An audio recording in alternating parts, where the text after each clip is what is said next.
And we live, man. Football season is bad. Welcome to another episode of the Cold Truth Podcast. I'm your host, White Boy Chris. That's Rod. That's DC. I don't know who number one fan is, but I guess we're gonna figure that out eventually. But week one officially over, man. Everybody shit. Everybody squads do good this past weekend. Hell no. Well, I'm talking to y'all. Oh, okay. Oh, okay. Oh, hey, okay. You know, y'all is plural. Talk about your goddamn thing, but we'll get there. Hey, we did real lovely, man. We did real lovely. Hey, man, let me tell you something. We ain't new to this. We true to this, nigga. Let me tell you something. We gonna stand by him. We gonna stand by him. I hear you. Y'all is gonna be standing on the side of the motherfucking playoffs in a second. Keep playing. Yeah, home watching TV week 2 in the playoffs.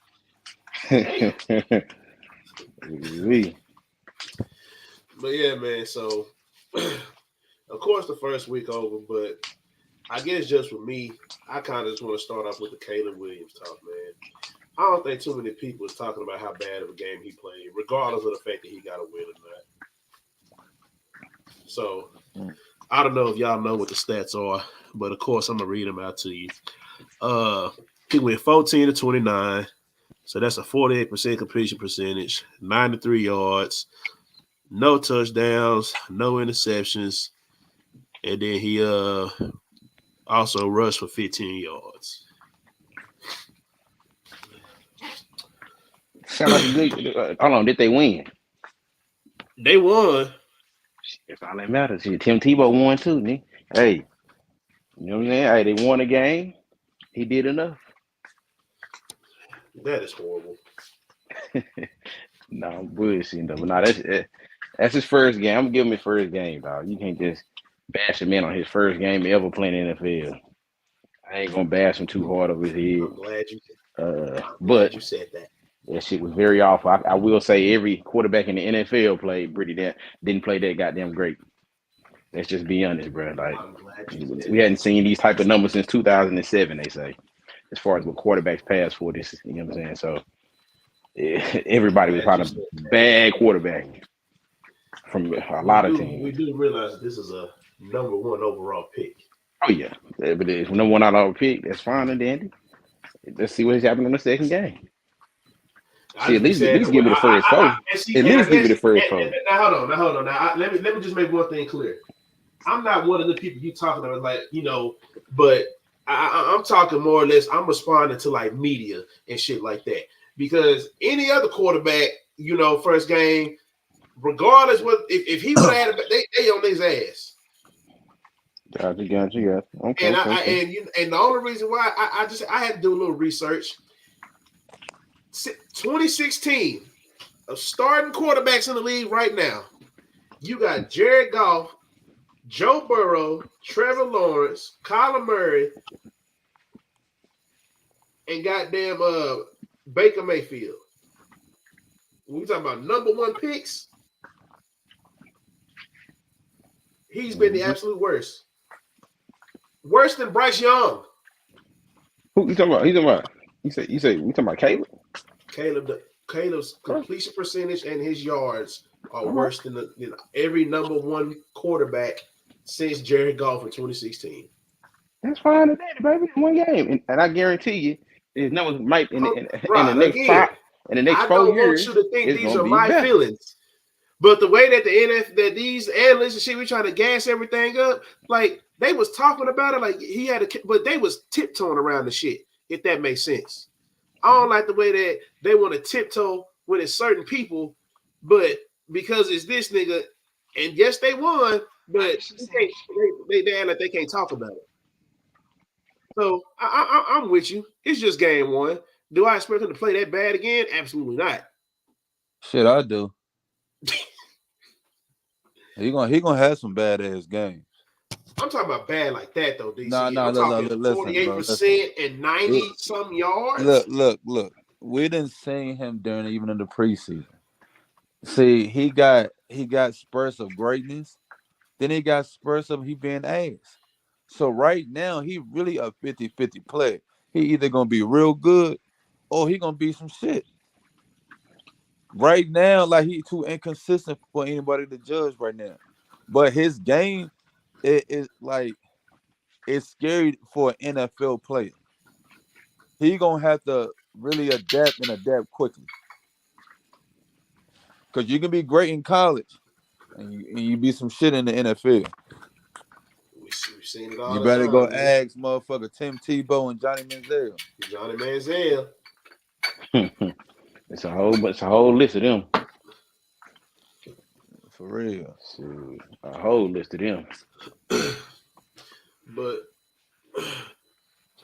yeah, that's just kind of where I just wanted to get off of my chest. I mean, like I said, I understand this game won, but it's like, okay, ain't like y'all Why really they ain't just talking trash about it? Why they ain't gonna say saying nothing. I feel you, And now, mind you, and I guess this is mainly the only reason why I kind of like have that mentality is because these are the same people that have said that CJ Stroud has now raised the bar, regardless if you're a number one overall quarterback or not. They talking like he's raised the bar. Like if you were top 5 QB, they looking at a lot of these niggas different now because of what he accomplished in just year one. Because everything that like people say that a young quarterback needs to have, you need to have an offensive like an offensive minded head coach. You need to have at least a veteran receiver. You need to have this, and this. He did that with pretty much a rookie wide receiving core, a veteran tight end, and Dalton Schultz that he didn't even use that much, but they just had a hell of a defense, and he grew over time with the players that he had. So I just feel like the same way that they talk about, oh, the bar is late. Shit, in my opinion, and y'all can correct me if y'all think that I'm wrong. I think that Caleb has more offensively than what CJ got to start out with. And I can say that he's had more offensively than what a lot of players got to start out with their first game in the NFL. So even with that factoring in, I just don't know why we not talking about that enough. He got 3 first-round picks on his team, 3 receivers. He got 3. He has 3 number one receivers on his team. Receivers on the team, exactly. Yeah, DJ Moore just went off. Keenan DJ Allen, Moore, we don't know what he's gonna Allen. do. We see the connection he got with Oduzier. He could have been that number one receiver on a lot of teams. Mm-hmm. Well, I know it's crazy. I heard a couple of them end up getting out the game a little bit early, and they end up getting hurt. So they had a few backups coming into the game, but that's just that's a lot of talent at the receiving position. And they was getting some offensive linemen too. So it wasn't like they wasn't getting no offensive linemen to help. They was getting offensive linemen. They was getting all that. We saw they was building the defense last year when they still had Justin Fields there. Maybe it's just the Bears curse, man. Like they offense always be ass for real. And it's not like they bad, it's just they offense always inconsistent. Maybe it's the coaching. We'll figure that part out after this year because they tried to say it was Justin Fields so bad. Like, all right, we go and get you another first round quarterback and give you all this talent. You got to do something with it. Mm-hmm. I mean, because honestly, when you think about it, bro, just offensively, the Chicago may have the best overall just talent. I'm not saying like they have the best at a specific position, but as a collective, because like we just said, you got 3 receivers that could be a number one option on a lot of teams. When we look at Minnesota, they just got 1 in Jefferson, and with Green Bay, we still looking at them as like, can they do it again? Because they are all still, on their rookie deals. But all these dudes that he got are proven. You got DeAndre Swift, who is proven. So who's to say that as far as personnel on paper, they don't have one of the more high-powered offenses in their division? Yeah, they should. Mm-hmm. But what really matters is the person in driver's seat, and they got a rookie quarterback. So that makes them not have a high-power offense. Right. He don't know no better yet. Yeah, and and again, I'm not saying that he gonna be like this the whole season. I understand it's game one. I Mm-hmm. just don't appreciate how it ain't nobody talking about it. Mm-hmm. All right, big. But that's just what I had to get off. But of course, we're gonna get into pretty much the biggest splash of the weekend. Uh, Dak got his bag Mm-hmm. couple of hours before kickoff. Perfect Uh, time. for y'all that haven't heard, 4 year, 240 million with 231 guaranteed, Mm. 80 million at signing. Mm. Mm, mm, mm. Boy, Rod, you the hey, Cowboys fan. say man, I already what I tell you before this. I said, yeah, he probably gonna get that 60 mil, man. I already know he gonna get that 60 mil. He had no choice. He was in second in MVP voting. Money going up every year. What's name just got 55. Somebody just got this right. Man, he finna get 60. I mean, it just is what it is. And he had the perfect time frame because now if they don't sign him and we get to next season he play good again, he can be the first, he can be a second round exit. But as long as he play good and still be top three quarterback or whatever, maybe a team probably would if we would have tried to offer him 60, man, somebody else probably gave him 61, 62. What would have happened, man? I guarantee you. So they went ahead and paid him that 60, like I said, he was gonna get anyway, which I feel like he do deserve because the money gonna keep going up, man. We done seen it with everything, every quarterback, every position, cornerback. Only one we do see that's going down is running back right now. So it is what it is, man. Yeah, I think it's a good deal. Get it out the way. They gave a lot of money into signing bonus because we owed him a lot of money, just not this year. We owed him a lot of money next year when he wasn't even gonna be on the books. So they had to guarantee him some more money that they already owed him. So they already owed him like 40 million next year. He wouldn't even been on the team.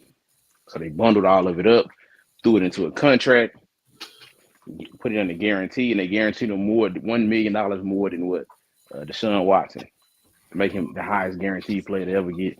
You know what I'm saying? That kind of money. So I think it's a good deal, man. You ain't got to look over his shoulder. He can go ahead and play the game. He ain't got to be stressing about it because you could kind of see he start feeling some type of way when he started talking about it. When the season got closer, his conversation changed up. He started talking a different way than Dak normally do. You know what I'm saying? So happy they got it out the way before the game started. We probably would have lost with it. You know what I mean? We probably would have lost that game, dog. Mm. Okay. Now you just said all that, right? Here go my take on it. I think the Dallas Cowboys fan once again got bamboozled. Yeah, y'all done got bamboozled again. Everything he just said is a reason why the Cowboys fan got bamboozled. Y'all don't even know what's going on here. Do you not realize, man? Hey, can we put up some stats real quick? How many playoff game has Dak won? Oh shit. No. Look, I got a point to this. How many playoff games has Dak won? Hmm. And when you look at that, G, No, hold on, look bro. at all the other I was top 10. quiet when you Go look at talk. the other top. Can we See, have a go look at debate? the other Hold on, top. whoa, Don't you look sir. at the other This, top. Franklin, hold on. This is not no Justin Herbert, junkyard. Hey, Justin excuse Herbert. me, Mr. White. Mr. White, this is not no junkyard podcast. Hey, Okay. Yeah, I let you talk Yeah. quietly. You know what I'm saying? Now it was my turn to talk. go ahead. So Mr. White, how many playoff games has Dak won? Playoff games. Shit. Let me see. Oh shit. I don't know why I'll just do Is it this. 3? Yeah, I think he had 3 now, right? Is it 3? Might be about three. About three. Okay. Another Oh question. no, I'm sorry. He's 2-5. Two. Okay, 2. All right, my bad. All right.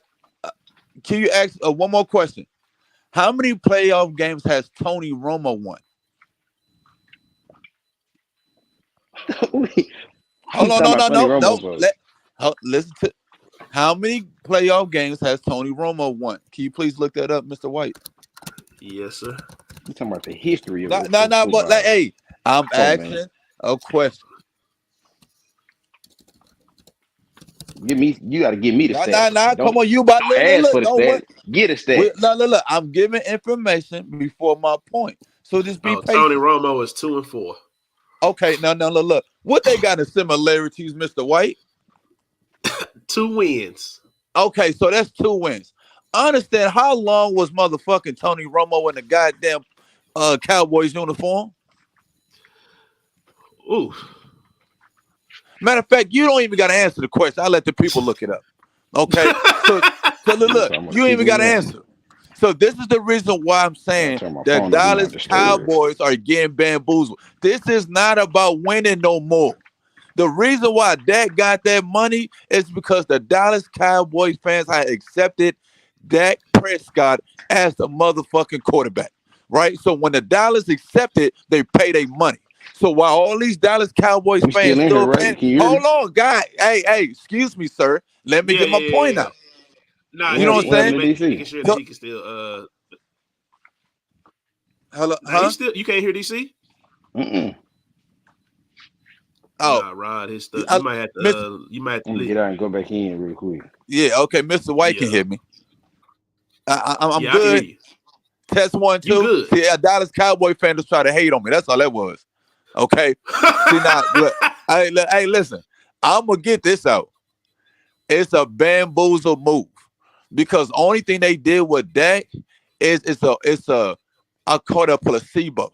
It's making Dak the quarterback, making sure he's paid, so the Dallas Cowboys fans that's already accepted Dak be fine with him being the quarterback. It's not about winning no more. So now that Dak has got that money, now the Cowboys fan ain't got no choice but to like the deal. Mm. Now whatever Dak do from here on out, just like Tony Romo. Oh, they love Tony Romo. He only won 2 playoff games. Oh, we love Dak. Look at his numbers during the season. Look at Tony Romo numbers during the season. Tony Romo was averaging 4,000 yards, 3,000. It's a placebo to the mind of Dallas Cowboys fan. You thinking if you want a football team, this is no longer that deal was no longer about making a football team better. It was making sure the fans still be able to pay their money because they already love Dak and they accepted Dak as the Cowboys fan, just like they accepted Tony Romo. When they accepted Tony Romo, along Tony Romo did good during the regular. Look, what you think the stigma is the Dallas Cowboys team now? Oh, they do good during the season, but they some shit during the playoffs. And who made that up? Romo. Now who came right after that? Dak. 2 playoff games in between both of them. So each quarterback of the Dallas Cowboys in the last 10 to 15 years has won 4 playoff games. And y'all happy about a good deal? I wish I wish the Eagles would pay somebody that only won 2 playoff games. Nah, nigga, he on a chopping block. If you can't win in the playoffs, you don't need to be playing for us. So you can do good during the regular season. It's a mind trick game. And Jerry Jones does it the best. He know how to make money. If the fans didn't like Dak Prescott, guess what? Dak ass would have been gone. He would have been gone. If the fans didn't like Tony Romo, guess what? His ass would have been gone. But along some fans, along some tickets, right? That 5,000 tickets right in the front row, right? It's still getting sold, and he can raise that price up. Guess what's going to happen? Hey, Dak, you can stay. As long as you making me money, you ain't got to win but 2 playoff games. Hey, just do good during the season. Give my team some hope. The Americans team became the Right. hope team. Niggas be hoping they win playoff games. That's my point. But go ahead. Rod, you got a rebuttal? Let me rebuttal, man. Let me rebuttal, man. If you don't And mind then me rebuttal, then you do your I'm gonna thing. give my opinion Then put on like Hey, this. hold on. My yeah. bad. Hold on. Before I say Go one more ahead. thing, I'm sorry. Hold on. Before I go, one more thing. Hey, Mm-hmm. hey, Mr. White, Yes, sir. how many games, playoff games, Has Nick Foles won? All right, go ahead, Rod. I'm done. So the state of argument, this state of argument is the silliest hell, first and foremost. Very silly argument. So Nick Foles should have got 60 million like Dak did because he made it because he won a Super Bowl. Do you think right now, instead of Dak getting it, Nick Foles ain't even in the lead no more? You know what I'm saying? I mean, he's somewhere out in goddamn Hawaii or something because he can't even play. He can't even throw the goddamn ball anymore. Right? So you'd rather pay this guy because he got an accolade. You know what I'm saying? Because he made it to the Super Bowl, whatever, whoop-de-whoop, and you rather pay him, correct? Than this man that has been consistent. Not consistent in the playoffs, but it's not also always him either. It's not always him. It's most definitely, you know what I'm saying? It's a team game. So it ain't always just Dak. I can say most definitely 2 of those games were Dak's fault. Most definitely 2 games. When he played against them 49ers, 2 of those games, he couldn't put the points on the damn board. It is what it is. You run up against one of the best defenses in the NFL, you got to be able to capitalize. I'm not disagreeing on that. Bam. As far as that, he has put points on the board in the other 3 games he has played. Defense couldn't hold nothing. Defense couldn't do a damn thing. Couldn't stop Aaron Rodgers 2 years in a row, back to back. He gave them the lead both times. Aaron Rodgers came back and won the game. Defensive fault. He put 30 points on the board. You know what I'm saying? But that's Dak's fault, though, right? Dak went down, got a touchdown. Bam. A minute, 50-something, 30, 45 seconds left. Bam. Come again. It happened again. But Dak's fault, right? So you're basing it off, okay, these last two times with the 49ers. That's what a lot of people look at for sure. They see that 49ers game, which is the best defense in the NFL, and see him get locked up. Like they wasn't locking everybody else up either. You know what I'm saying? So it's crazy to say, okay, damn, he didn't deserve that because he can't play good in the playoffs. There's a lot of quarterbacks that's getting paid top money. Trevor Lawrence ain't did a motherfucking thing in the playoffs. Nothing. Literally nothing. Tua ain't did nothing. He just got paid 50-something million. Nothing. I don't think you understand the part of the game and how it makes sense. And you telling me that Dak ain't better than Trevor Lawrence, Justin Herbert, Tua, who else we got? Joe Burrow hurt. He made it to the championship, but he been hurt every season. He been hurt every goddamn. He been hurt the last 3 seasons. He ain't even been able to goddamn throw the ball, and he been absolutely horrible the last 2 seasons. Absolutely trash. First game he played again, absolutely trash. Can't even get damn near 6-7 wins in the season. But Dak don't deserve to get paid at the highest when he was just literally been the top 2-3 quarterback in the league the last 2 seasons. But he don't deserve it. It's crazy that a person would even say that. I know you're an Eagles fan, but that sounds like some Eagles fan would say. I never said Jalen Hurts didn't deserve it. He made it to the championship and played good. They luckily paid him right after that 3rd year. Because last year wasn't too goddamn good. The nigga down there led the lead in turnovers. Did you not see the game that y'all just played? Luckily, y'all was playing against the Packers that y'all kind of was locking up a little bit. All right, I'm back. But luckily, he just had 3 turnovers in a row. Like I told you, when he's a turnover machine, that's what he does. Oh Lord, man. Fumbled the ball. I say he fumbled the ball one time every single game. He fumbled the ball. He can't hold on to the ball. That's what he does. He fumbles the ball every game, and then he come in and he threw 2 picks. Was it 2 picks or 2 fumbles? But 3 turnovers in the game is crazy for a quarterback. Mr. Don't White. get me wrong. He clutched it up. He did his thing, but it wasn't him. Let's look at the running back that y'all had in the game. That's Saquon 3 touchdowns. Let's be realistic. That's Saquon that made what's may be wide open down the field because now they scared because Saquon going off on them. Yeah, it's easy to make an easy pass down the field. Of course it is. He wasn't going off. Your quarterback did not have a good game. But you still feel like he should have got paid, all right? That's all I'm saying. I digress. So, I guess I'm going to get my little 2 cents on the Dak thing because, you know, the title, you know, on the picture was what to do with Dak, right? So, Dak got his bag. And me personally, just because I stay in Dallas, I hear both sides of Cowboys. You may be like, oh, no, he don't deserve to get paid. He don't deserve to this, yada, yada, yada, yada, yada. And on that part, Rod, I do agree with you. So, no, he does not have the best record when we're talking about playoff record. But at the same time, when you just look at the landscape of the NFL, the way that these quarterbacks are getting paid, it's only a handful of quarterbacks that you can say, let's take Yo, can y'all hear me? Yeah, I Okay, can y'all hear can Yeah. you. hear me now. Okay. Gary. Yeah, I But was talking. Go ahead. take MVP out of the conversation. Let's just talk about a just playoff Okay. performance, right? Yeah. We have Patrick Mahomes, who Number one. instantly is number one, right? Mm-hmm. Joe Burrow been to a Super Bowl. In the Jalen NFC Hurts Championship game. been to a Super Bowl. Matthew Stafford was got paid after his Super Bowl, victory. Mm-hmm. Uh, Josh Allen made it to an AFC Championship game and got paid. Mm-hmm. So those are pretty much the creme de la cremes. Because after that, it's just like, okay, you clearly have Lamar with his 2 MVPs. That's literally the thing that's separating him from everybody else because he just got to his first AFC Championship game, right? Mm-hmm. Joe Burrow's been the 2. I believe Josh has been the 1. So then after that, it's like, okay, you got Trevor Lawrence, had that 1 win. You got Justin Herbert, who had a lead, got his ass beat. Me and you just talked about Tua. He got his bag. Oh, I'm sorry. I forgot about Jared Goff, who got his extension after last year. He's been to Yeah, a Super Jared Goff. Bowl. He's been to NFC Championship games. I forgot Yeah. about him. But Mm-hmm. outside of that, Tua, Lawrence, Herbert, it's a lot of these quarterbacks. Russ a few years ago when he went to Denver.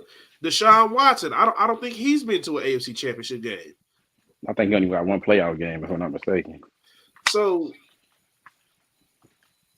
the reason why I say just go ahead and pay that I said to pay, go ahead and pay that nigga Dak is because for one, I really feel like that they need to go ahead and just follow the exact same formula. Shit. Case in point. I'm not saying it's going to happen the same way, but Detroit could have paid Matthew Stafford already. Mm-hmm. But it's like, okay, why do that?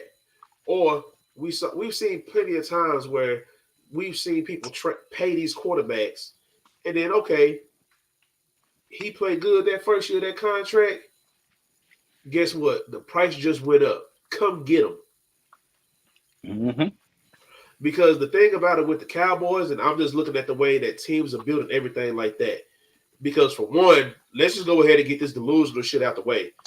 You niggas was not finna get no top 10 pick and try to like, oh, we could keep Dak and go get Shador. Nigga, you got to trade your number 1 picks for the next 5 years to move Michael on. Parsons. You got to trade Michael Parsons with that. You gonna have to trade your nigga. If you don't want to lose a player, you are going to have to trade 5 years of your number 1 picks just to move up into the top 10. And then you're gonna have to trade some more just to make sure you far enough to grab the nigga. Mm-hmm. Because nigga, and that's whoever the quarterback is. You're not going to be worse than Carolina. You're not about to be worse than New York. So let's go ahead and just get them 2 out the way right now. Shit, Arizona might take a step back, but they looked okay. But it's just a lot of teams that you are not going to be worse than to get no top 5 pick. It's not going to happen. Let's go ahead and just take. Let's go ahead and just take the 8 worst teams from each division. You're not going to be worse than none of them. So. You looking at what? You trade them first 5. The first. You may be lucky if you get a 9 or 10. I'd rather, like you said, keep the man. Keep him, pay him, and if he has another MVP season, trade his ass. Get a haul. And then you can go get 2 first-round picks. Y'all claim y'all don't like the nigga so goddamn bad. Y'all, they claim that they can build the best teams through the draft. And it ain't like they've been proven wrong. They don't never really make the last big splash of free agents they made was Amari Cooper. And how long ago was that? That was a trade. We traded for Amari Cooper. Traded first-round pick. Yep. Even we ain't got no free agent. Ain't no free agent moves that y'all do. Ain't no free agent. Yep. So it's just one of the things to me. It's a no-brainer. You gonna have to pay the man. What other option? Like realistically, you don't pay him and he walks out the door for nothing. Where do you go from here? Your best opportunity is to keep the man. That's why you got to pay him. No, if you But that's your best opportunity. But like literally, like the question that I ask everybody, you don't pay him. You can't tag him. You can't trade him to anywhere he doesn't want to go. You don't pay him, and he just decides to walk. You good? We hear you. For nothing. Oh, I mean, y'all keep going out there. I don't know what's going on. If somebody calling you, it'll go out on you. So I'm just like, what other option did you have? Yeah. You just gonna let him play out the season, and then, nigga, it's gonna be somebody that's gonna offer, like, bro. Dak at this point don't care about no hometown discount, nigga. He done stayed in Texas long enough with this state free tax. He will leave somewhere and deal with that shit. He done got enough money off the side from endorsements and stuff like that. He will be just fine if he want to leave and go somewhere else. His last interview that he had before they signed him, about a week ago, he was like, you could tell he was kind of frustrated. He was like, man, if they want me, they want me. If they don't, I mean. And I'm just saying this, Rod, like, because you let him go to free agency. What is stopping? If you telling me that if Devontae Adams survives one more year with the Raiders, what's stopping them from getting him to free agency? Exactly. What's stopping Seattle if Geno don't do what they think that he can do from getting him in free agency?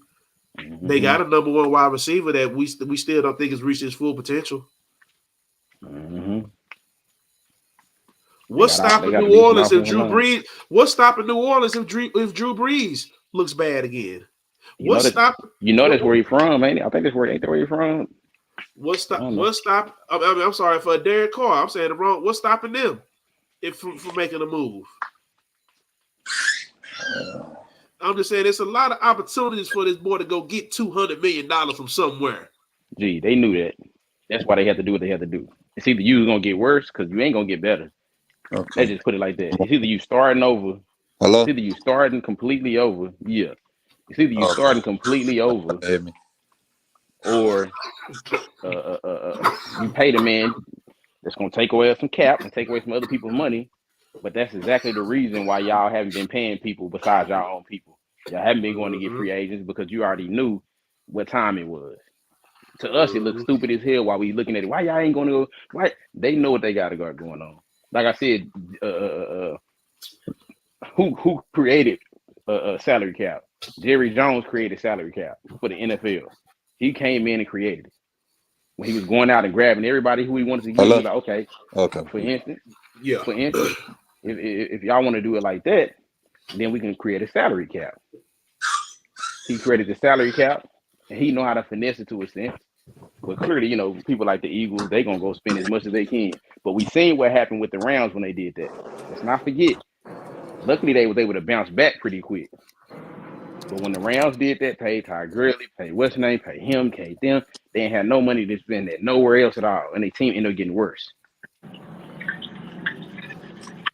You know what I'm saying? So, luckily, they ain't in a situation to where, at least not our superstars, our stars, at least, they not paying no random person that, we gonna get this dude a lot of money. Nah, they've been paying the right people, and put it like that. Yeah. You ain't got over the hump yet. You ain't got where you need to be, but it's not like we ain't running into juggernauts either. Like the last year against the Packers, yeah, that's embarrassing. But we done ran into the 49ers back to back. Bro, come on now. We ran into Aaron Rodgers the year before that. Aaron Rodgers is gonna do what Aaron Rodgers is gonna do. MVP that season. Come on now. Like you act like we just playing random people. It's like, and that other team was a better team every time. It wasn't like we were just that's so bullshit. Like the more and more I hear y'all talk. What you talking about? Like you just talking about Aaron Rodgers. Aaron Rodgers was on motherfucking one leg. You talking about the 49ers. The 49ers wasn't what the motherfucking team they was when they beat y'all the first time. We was the 30th ranked defense that season. You gotta realize the Cowboys Aaron Rodgers had one leg. Hold on. You're talking about hold on. But this how sad it is though. The Cowboys have always been what was a top 3 team. Y'all was the favorite in that. Y'all do know that, right? The Cowboys was the favorite in that Packers game. Because the Cowboys been a favorite, period. No, they So wasn't stop acting like. until Aaron Rodgers had got hurt with his leg. Oh, He was bro, not the favorite at no. the I'm beginning talking of that before the game. game started, bro. The Cowboys G, was he the was hurt favorites. before the game. He was hurt before the game. He What was already team was hurt. y'all when y'all played the Packers? I think I'm not sure. I think they had the highest seed. Was it 2016? If there was I believe 2016, so. we had the highest seed most likely. I think this one went 14 I'm and almost 3. guaranteed y'all had Rookie the highest season. seat. Because That's I what I know said. how embarrassing it was That was watching y'all 20. lose. If that was 2016, then when we played against But like I said, that game wasn't Dak's fault. Dak put up points on the board. It's not. Both Packers game it Hey, wasn't Dak. can we admit to something here? All right. Do you think you done seen Dak reach his full potential? No, I haven't. And that's the fucking problem. Now, look, that's the problem. If you That's a can't good see thing by to me. now, To me, that's a look. good thing. No. If he's To already in you, second in MVP, and I feel like he bro. hasn't reached his potential yet, Listen, I think that's But that's getting the better.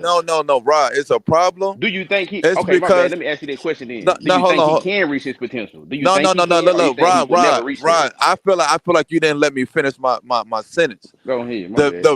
I'm saying this. No, it's a bad thing. It's because you don't even realize when a nigga already reached his full potential. Dak has reached his full potential. Dak ain't gonna do nothing. There's not gonna be another season where Dak do something different. That year when he had 4,000 whatever fuck yards, his rookie season when he had a good rookie season, he already reached his prime. From here on now, he going downhill. The best thing he could do I right don't now is think try you not to understand turn the what the ball stats over as was much. his rookie season. He didn't win Bro, MVP his rookie season. He won Rookie of the Year. But Wasn't an MVP you're stat. missing, Rod. Hold on, Rod. You're He not had listening. 25 touchdowns, DC, Gee, and what did you five not? Are you not interceptions. listening? He just You had 30 something touchdowns Chris, or is he not 35, listening? and he Chris, just are had a you better listening? season. Hold on, Chris. This was Are his you listening to best what I'm season he saying? just had. Hold Say on. it again, my boy. Like, so maybe he'll Man, listen he's getting again. worse. I said Dak has already reached his full potential. So the years that he had, of great years he already had, that is Dak's ceiling.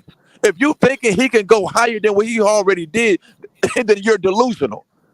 He's not going to get no better.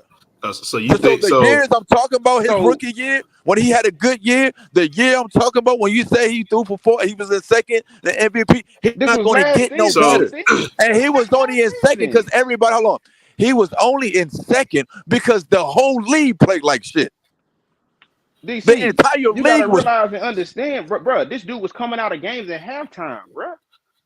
We whooping people so bad that he didn't play Y'all was almost 2 whooping the games in bad total. team so And then bad, he but the missed. good And then teams, he missed y'all the got game. y'all And ass then he missed the whooped. game. And then he missed the game. Hold This man on, really missed 3 games in total. If you take him out of the quarters, he didn't play a Hold whole on, fourth quarter listen, this game. Another listen. whole fourth quarter. All right, A look, you whole know what you second brag? half. Right, you know what you The sound man like? had You 36 sound, touchdowns. what you sound like this. You sound like an NBA player going to LA Fitness and busting everybody's ass. He be like, man, shit, I had all 12 points. That's what you sound like. But when an NBA player goes against the other NBA player, then he be like, oh, well, shit, he's Steph Curry. When y'all played against good teams, y'all was losing.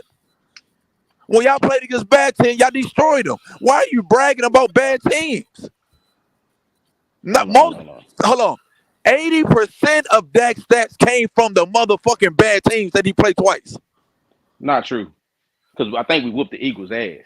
I think that be throwing 400 on y'all every game. Did you not just hear what I We just said? love playing against y'all. The Y'all was a teams bad he team last played season. against twice. Y'all was a bad team last season. We We wasn't missed. He good. missed y'all the first game. We had a backup in. We missed y'all the first game. But the second game we got to you, yeah. Hey, what y'all do against the 49ers? How many see through then? Nothing. And don't add the diamond and I'm not talking. He and didn't do motherfucking nothing. fourth quarter. G, he didn't do nothing. Nah, And he I ain't told do you nothing. every G. time. G, when I say the 49ers, the I ain't even team finna break it down by quarter. trash. I'm not even gonna look it up because I know he ain't probably I don't even know if he got 200. I So don't what know what I'm he did, saying to you is but it this. was Look, this is horrible. what. But hold on, Rob. But I feel like I'm you not missing my disagreeing point with you, here. G, but No. they are a top Hold on. defense. I'm not. Now You gotta listen, understand. hold on. He's But the listen to what number. I'm saying. You act G, like I'm hold saying on. that he's the number 2 quarterback in the Nah, G, NFL. that's I'm not not the saying point. Okay, that. look. Look, my whole point of what I'm saying to y'all right now is literally the point what you just said just right here, Nick. So you gotta also understand this money move right here is strictly because the Cowboys are satisfied with the play of the Cowboys. That means Dak only have to win 2 playoff games for him to get paid. And the reason why I'm saying the way I'm saying it like this is because you don't compare Dak Prescott. You shouldn't be happy Dak Prescott is whooping the shit out bad teams. You shouldn't be happy like, oh my God, he beat the shit out the goddamn Jets when they ain't have a quarterback and had the worst offense in the league. Like, oh my God, when the defense had 4 touchdowns and he scored. So it's like you got to also understand this. When you compare your team, you got to compare them to the best teams in the NFL. And if you're not doing that, then it means you're making your team okay to just be mediocre. What I'm saying is this business move right here is a mediocre move. Because if they wanted more, then you'll figure out a way to try to go find better. Let me put it But like you this: paying Dak our to be last mediocre. our last 3 seasons, we've won what 12 games every season, right? 12. Let's say 12. We done played down there every team in the NFL these last 3 seasons. Uh-huh. We done beat So good so can you teams. We done got beat. We lost how the many bad years Dak teams. how many years Dak been in the league? He been in the league for I think this is ninth season. 9th season. Hey this Chris, what's ninth the season. can you do the percentage of 2 and 9? So in You nine say what? seasons. So hold on. So two and so Oh, so out of You nine can't do the percentage seasons. of 9. You can't do the percentage of 9. So No, you no, got to no. do Hold on, 8. hold on, hold on, It's hold on, hold on, 9. hold on. Listen. This So 9 out of seasons. 9 seasons, This he 9 won two seasons, play. G, you got to do 8. You got to do 8 because you can compare this. You see, this it's only been one game this season. This is Oh, ninth okay. season So right so this now. is so this is his ninth season. Okay. Yeah, So out of every try, right? So and I'm not even saying because you say he was 2 and 5 in playoffs, but what I'm saying if he been in the league for 9 seasons and they made the playoffs in his rookie year, right? Because that's when y'all should have won, correct? yes, Okay, thank you. Okay, so out of 8 seasons, he won 2 playoff games when it matters the most. So when that comment you just made, where we didn't won 12 games and we play all the best teams, whoop whoop. But when it was time to play the best teams, that's the hand on hand called playoffs. You niggas only won 2 games. So obviously y'all not that fucking good. like I said, Oh, okay. like I I just said. want to make sure we on the same I don't know. page. I heard what you're coming from, but like I said, nigga, I already said the other team was a better team before we even played the game. We played the That's 49ers. I like, already bro. said the other team was better. Rod, do you not Okay, understand the G, they talent done that been the in the Cowboys championship have? multiple. They ain't won nothing though. They ain't won nothing. Every time they get to the goddamn Super Bowl, they losing that mud. Championship, they lose whatever. Who? Not Who? saying that I'm not saying that we the best. I'm not saying you act like I'm saying that he's the best quarterback in the NFC or something. I never I'm said not that. saying that. So when you No, saying no. he ain't deserve to get paid, it's his time to get paid, bro. It is what it is. I, He I, ain't got to be the best in the I'm NFC. not saying he don't He ain't deserve got to to get make every paid. playoff game. It just happened. It happens. That's just how the market works. It may not make Yeah, sense to I'm you, not. Look, G, look. but I'm not that's saying. just I'm not how saying that he don't is. deserve to get paid. I'm not saying that. I'm not saying that he haven't. You know what I'm saying? Because in the reason, but I'm saying the reason why he deserved to get paid. I feel like you're misunderstanding me. Yes, this when I'm saying to you, he deserved to get paid, but not because of winning. He deserved to get paid because he done made the Cowboys a lot of money. And he's going to continue to do so as long as the mediocre fans is okay with mediocrity. G, it don't matter who the That's what I'm quarterback. saying. It don't matter who the quarterback is of the Dallas Cowboys. I don't think you Yeah. understand when we didn't have a quarterback for 15 years Nah, that's before cap. Tony Romo came in. G, I'm telling you, That's G. cap. When I'm telling you, G, I ain't Hold lying on, to who was that? you. Hold on. Whoa. Crackhead, what's her name, Who? came over there. He So, was trash in the where's Coy? mud, and Hey, they was where's Coy rooting for McCoy him at? like it wasn't nothing. That Where's black Coy quarterback we McCoy at? had. Who? Coy McCoy.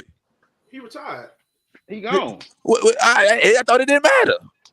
He never played with us, G. We never had him as no quarterback, brother. Oh, what's the Colt white McCoy. nigga name then? Who that? Andy Dalton. Nah, it wasn't Andy Dalton. It was I think it was. No. Nah, he came from Texas. Nah, we ain't had no dude come from no Texas. G, what you talking I'm about? telling you, G, G. you had He was Tony our Romo for backup 9, 10 quarterback. years. No, G. Yeah. He was our Oh, you talking about backup backup. quarterback. You talking about the quarterback that just had that's coaching now?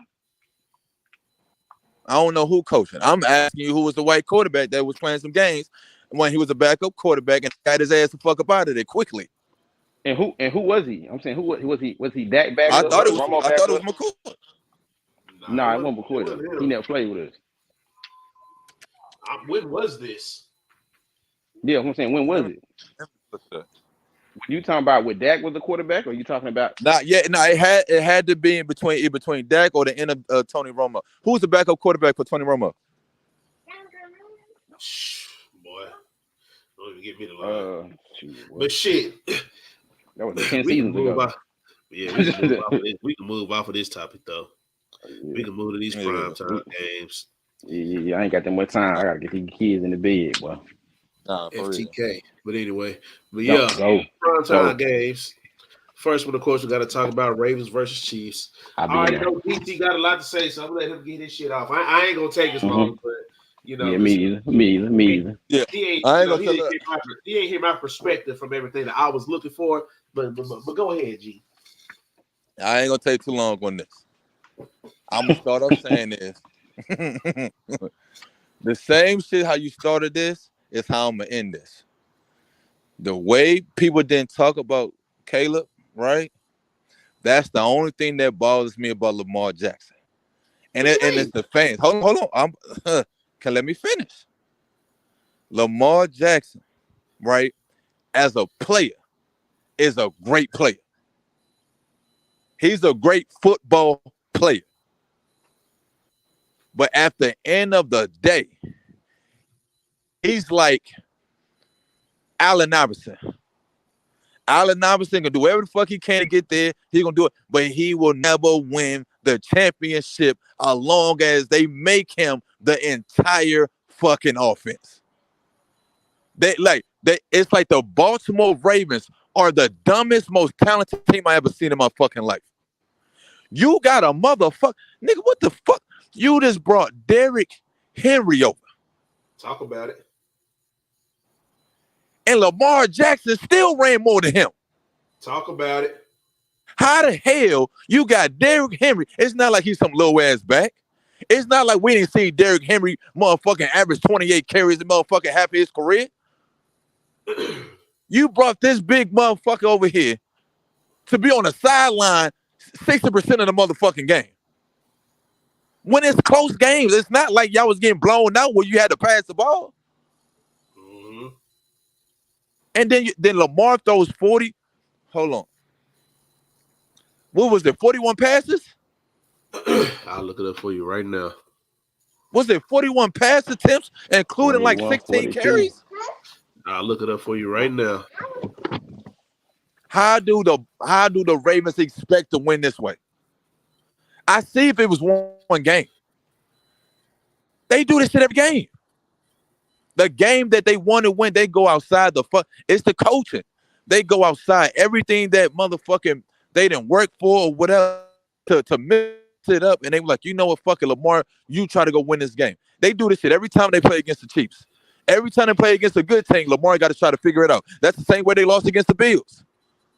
Lamar, figure it out. Lamar, just keep passing the ball, keep running. It's like, nigga, they be like, Lamar, you do your thing, and we just hope for the best.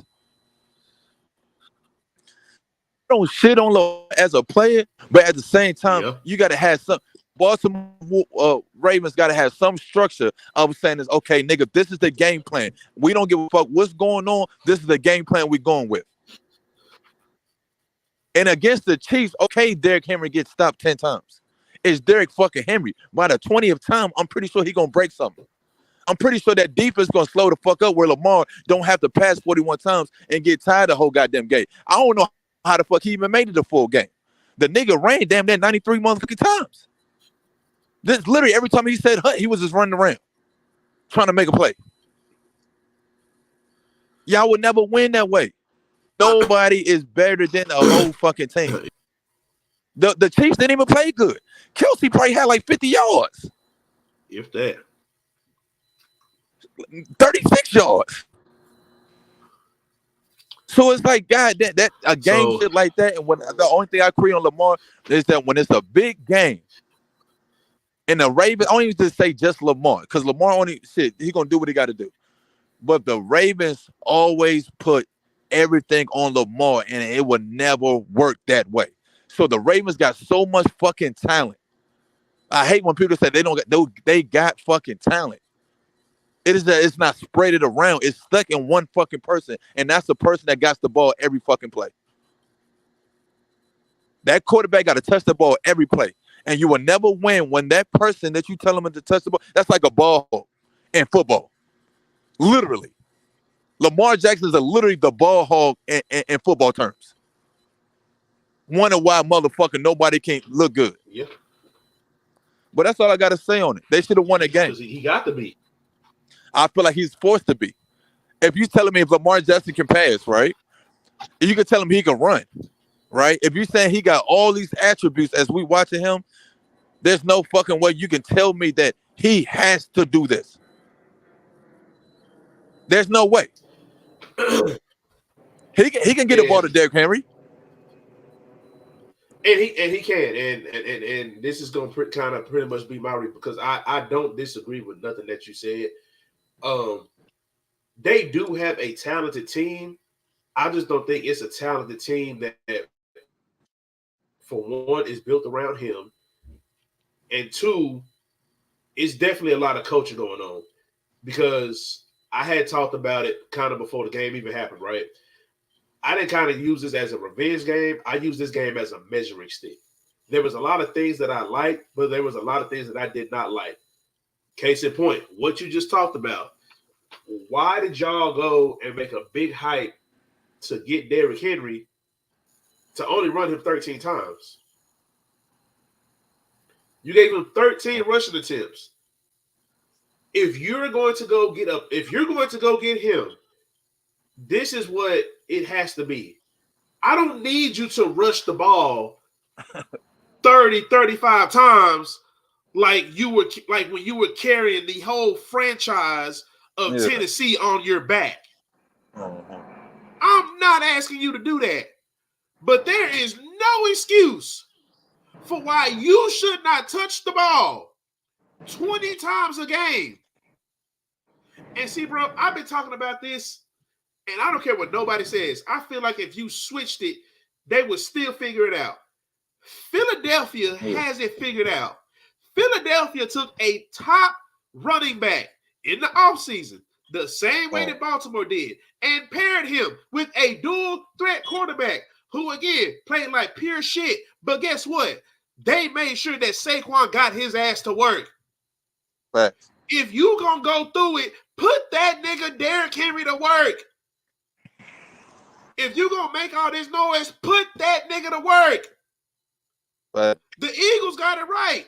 That nigga got 3 touchdowns. Talk about it. A.J. Brown ain't skipped the beat. Devontae Smith is still one of the most reliable receivers when you need to get a first down in the league. And all they did was plug in Saquon into that equation, and this nigga got 3 touchdowns. Mm-hmm. Why is this so hard to figure out? Do y'all not realize y'all lost the same exact way because y'all did not want to run the ball with y'all? Why is Lamar Jackson got to play hero ball in week 1? Facts. And like I said, it's not like they're getting blown out. They wasn't getting blown out. The same thing last, bro. The same exact thing last year.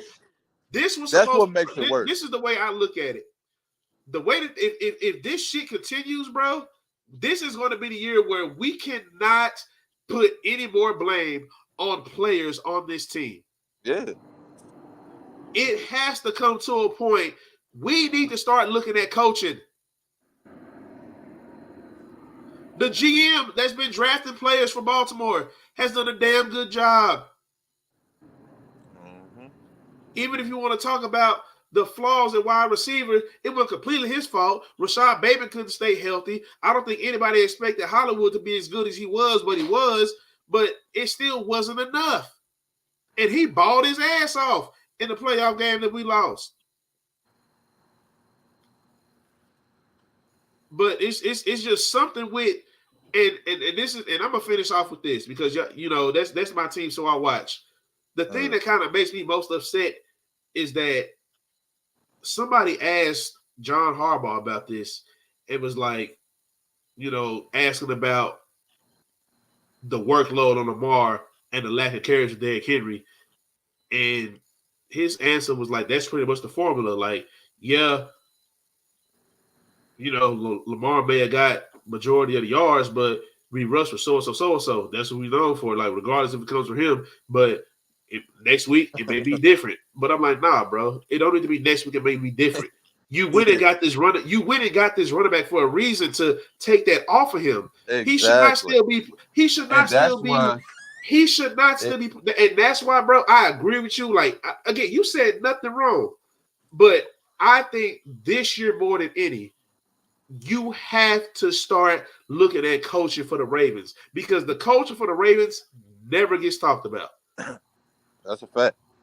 It don't get talked about. Think about it, bro. Think about all the top teams in the league. And nigga, Philadelphia just went to a Super Bowl last year, and they trying to fire your head coach. Hey, because look, Philadelphia just went to a Super Bowl 2 years ago, and this nigga job on the line.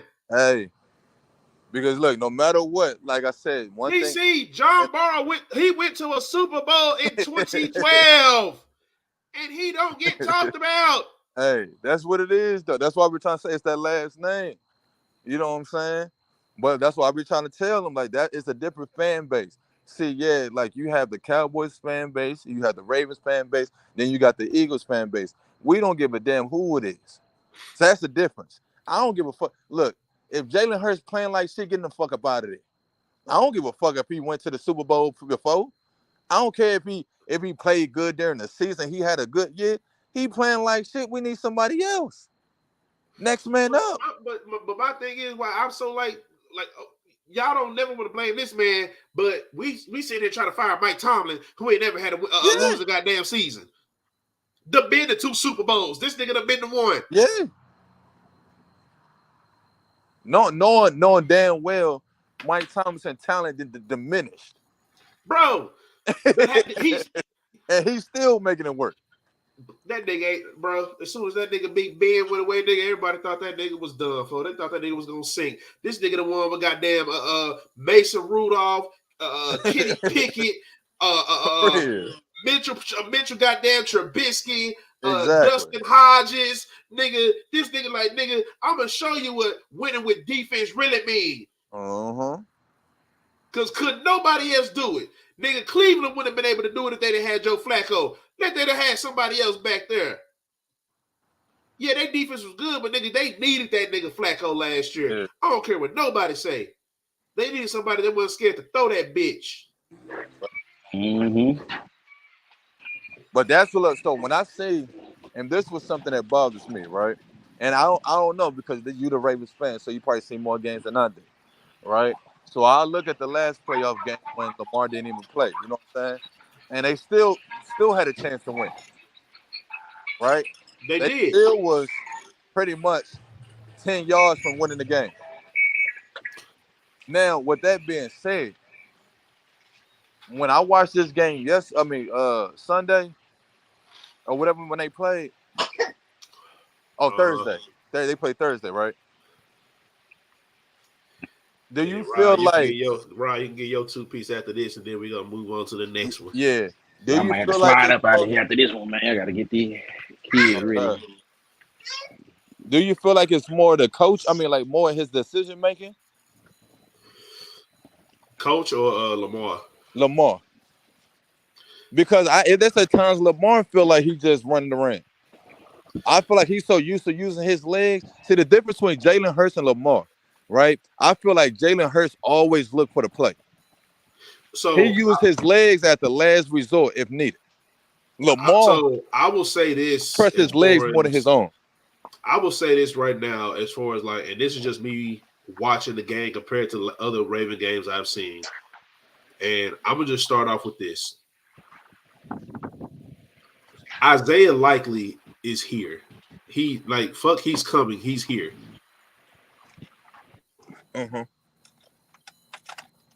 I think that Lamar has shown us that for him to be successful, you have to have tight ends in the game in case if you're going to run, if you're going to give him these type of weapons. Yeah. Now, we know that who Zay is, right? He's a solid receiver, but if you move him to a lot of other teams, he's not a number one receiver. He's not. I'm not saying that he couldn't be a number two on a plethora of teams. I think it depends But on what team. But the I only team that I feel like he was, so I would say this, and I'm not trying to diminish him or nothing like that, but so I would just say just based on teams, like just right now, and I'm just gonna throw some out there to say whether he could or he couldn't. You send him to the Chargers right now. He's a number one receiver. I believe Joshua Palmer, who I can't remember who they one is, but hell, you send Kansas City right now. I don't think he'd be a number one receiver out there. Shit. I don't. I promise you, I don't. Man, look, but hold on, but you want to know why I don't think you want to know right now? I feel like he wouldn't be like a number one, is because I feel like if he were to go over there right now with Xavier Worthy and who's that, Rice? I feel like they kind of all the same player. It's just pick them. Because right now, and I'm just talking about right now because Kansas City's been on speed. And that's the type of receiver that he is. And we saw the two speed receivers kill us on Thursday. They both had a great game. I feel like if you throw him in there, shit, it's just going to be an equal game between two of them. Because I feel like after last year, Pat learned how to spread the ball a lot more than when he had Kelsey and Reek, where it's like, okay, I know these two are going to be my main dudes, and everybody after that is just whatever. You know what I'm saying? Nah, I agree. Only thing I would say what that is, I feel like I don't think you understanding that the wide receiver core is starting to change. I feel like the last status of wide receiver ones is starting to diminish. Thanks to it, just like how Steph Curry changed the game for NBA. I think that depends. I think that depends on where you are. I think I'm just saying it because if you think about it, I think Tyreek kind of is starting to change the wide receiver core. So from because Deshaun Watson, not Watson, but Deshaun Jackson, like all the speedy receivers. Well, are you talking about Are you talking about the change of it? Just like I think the wide receiver. Yeah, I think the wide receivers now are starting to just change. Back then you wanted a 6'5". But you know what? You might be right because again, I've only seen Zay Flowers in our offense, and we are not. We're not the best offense at using wide receivers, let alone a speed. I mean, we cracked 1,000 with Hollywood, and he a speedster. Exactly. So I mean, but again, he might look better somewhere else. But just for how Lamar needs, I feel like, and that's what it is. I feel like for Lamar, he has always needed a big body receiver. Yeah. Bro, and this is why I be telling you, bro, I feel like that Jalen and Lamar are so much alike. Yeah. When they got that nigga A.J. Brown, just somebody he could throw that motherfucker up to, I feel like that was the best because he was good with Devontae. He got 1,000 with Devontae. But then when he got that nigga AJ, you saw the difference. I wanted that nigga before he ultimately ended up going to Philly. I wanted them to try to make a trade for DK Metcalf before he got paid. But once again, though, they are similar, but they're not the same. Because they're not the same. But this is the difference. I would say just with but Jalen just Hurts, he trusts his arm like a lot. Yeah. That's why he got so many turnovers and fumbles because he be trusting his arm way too much. Lamar, he trusts his legs way too much. If that shit ain't, that's why he needs to tight end. This is the reason, and the reason why I say that is just because when you think about Lamar and just all these other quarterbacks, they the Ravens don't need and let me just go ahead and get this out. Am I glad that we got Derrick Henry? Absolutely. I'm not going to sit here and be delusional and act like I'm not happy we got one of the top running backs in the league. But if I'm going to be honest, running the ball was not our problem. Mm-hmm. Derrick Henry is nice to have if you're going to do it right. Because you got to think about it. That there's a way. It's not hard, bro. Like if I could sit here at my house, why the fuck are we not in a 2 tight end set running play action 80% of the game? That was working against one of the best defenses, against one of the best pass rushers, because you're gonna have to see Myles Garrett and T.J. Watt and Henderson in Cincinnati twice. So if you get to go up against a great pass rusher against Chris Jones and that's working, you might want to keep trying it. Facts. But the only thing is, just like how you said, y'all didn't need a big running back, right? Y'all didn't need Henry. But the fact is, though, it could have been hella useful if they play him right to take off the use him right. Lamar So Jackson. my thing is play action.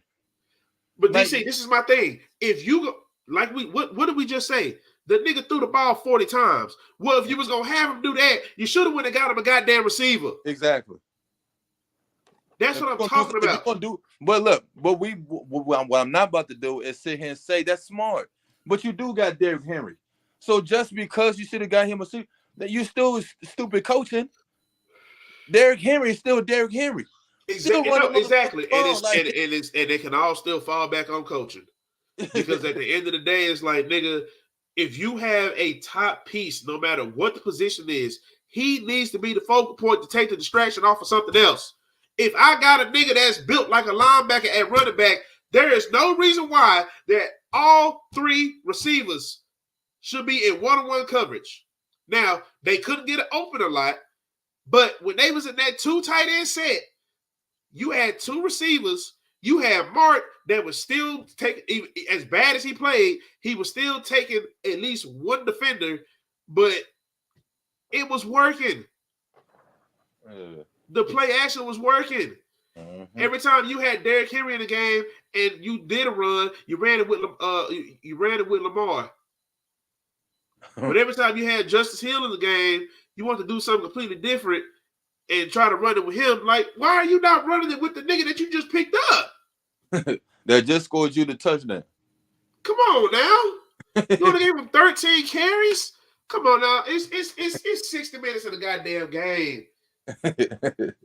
And you only gave him 13, and there was never a time where this game was just a complete blowout. Yeah, that's disgusting. It didn't get a little dicey till the second half, but there's no way that he should have that low of production, bro. Yeah. Like, I don't know. It seems like that they just try to make their job a lot more harder than what it needs to be. Yeah, they just don't.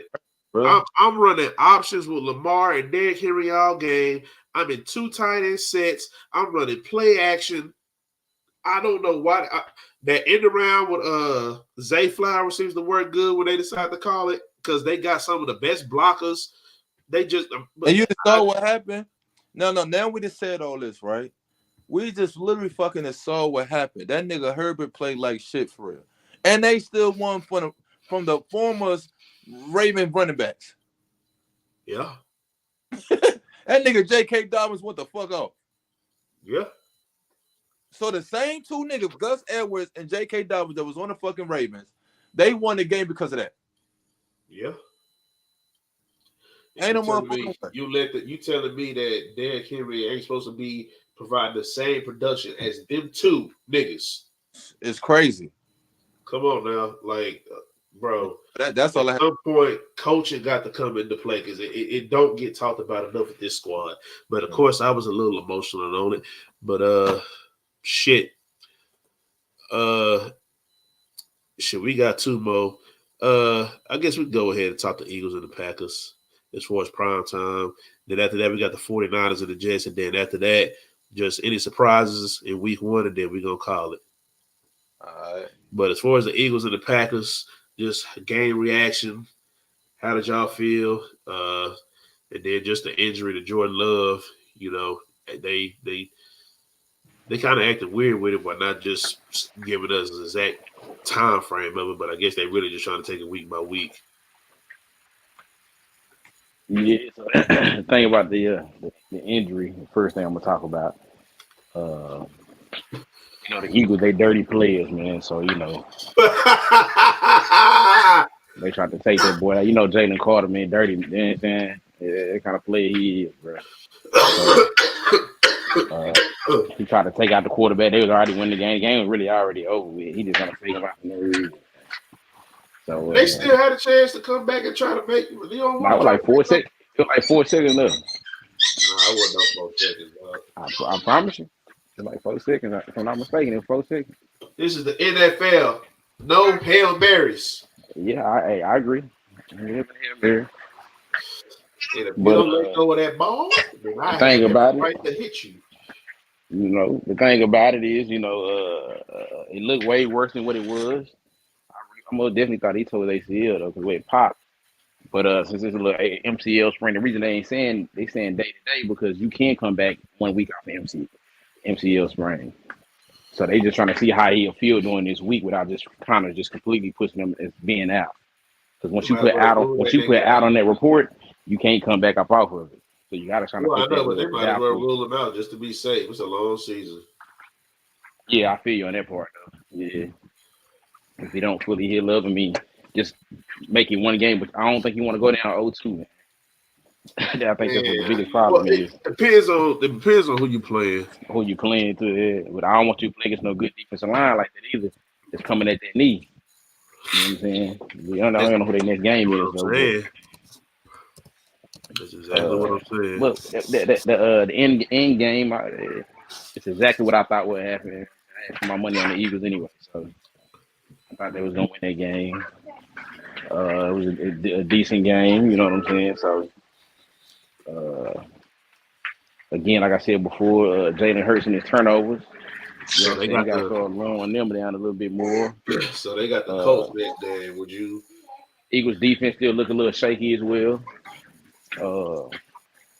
They got to get that right. The Packers defense didn't look too well either. So it was a good game for two good teams. Packers got the Colts next game. Would you feel comfortable with him coming back against them?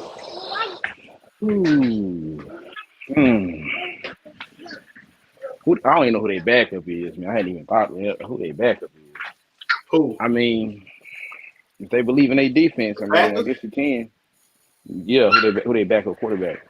Malik Willis. Oh yeah, they do got. Yeah, I don't trust him. Nope. You might want to play him. You're gonna be 0-2, man. Man, the only reason why I say I wouldn't even push a nigga, it's against an AFC team. I understand those don't really matter as much. Then your division ain't that dang strong either like that either. So you know, but especially after what Caleb showed in that first game. And I mean, I know they won 1-0 right now, but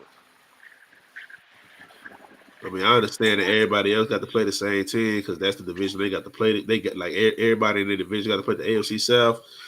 Mm-hmm. So, but it's still not gonna matter as much. I let that nigga sit. Ease him back in against the Titans. Then, of course, if you want to sit him for that, let him sit 2 weeks and bring him back for that Vikings game. Bring him back for your division game. If you really want to play it safe. And hopefully you can get at least one of those games. You can get one of them to come 1-2, you'll be all right. Exactly. As long as you take care of your division. As long as you take care of your division, that's all that really matters. Like shit, the Colts ain't just gonna be no easy dub. Yeah, but what's name played a damn good game. Richardson. That ain't gonna be no easy dub.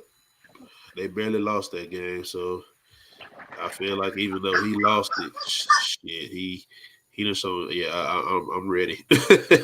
Yeah, I mean, he ain't had the best game, but as far as throwing the ball, but yeah, he was absolutely terrible throwing that motherfucker. He was 9 for 19.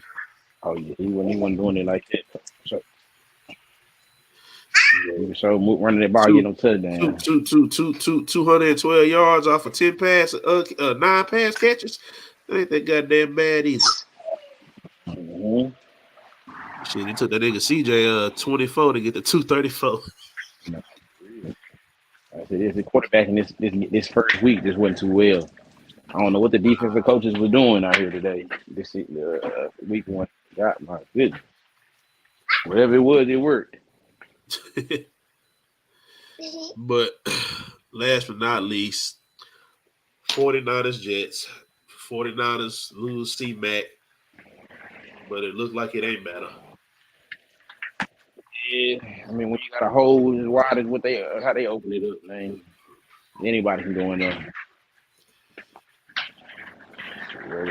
It's just a good coach team, good players, executed the game plan. He been playing on their team for three, I four did not years. see this comment earlier. This nigga said Dak just cooked my team Sunday. I ain't got nothing to say. Well, I see that, man. Dak ain't even had to cook. Dak just sat at the table. Boy, they really, like I said, they got off the brakes for real. They're like, man, we Dak know just y'all had number to one sit. defense, but hey, Dak just had to sit at the table. He ain't had to do too much. let's run it here, let's run it there. Okay, let's Let run it me just right here say, too. Massage watching can't get it done. We gonna have to let Jameis play. You know what though? I know we wasn't talking about that. I wouldn't be mad. Hmm. And you want to know that? Hey, bro, let me tell that. Deshaun looks like he didn't even want to throw that motherfucker. But he looks scared. I don't know what, bro. Hey, but I'm gonna tell you I what was though. You watching know the way he one was thing throwing about it. He was like, you know that's a one thing bad about pass. Jameis Winston How though. he was doing. We know one thing about Jameis Winston. He ain't scared to throw that motherfucker. You don't get Hey, 30 I interceptions was by thinking that being they were gonna put. scared. I thought they were gonna put Jameis in that mud, but that would have been. You can't put that man there. That like, man, come on, man. Week one, Shit. you Everybody could have else just did. thrown him in there at half a game. Everybody else did.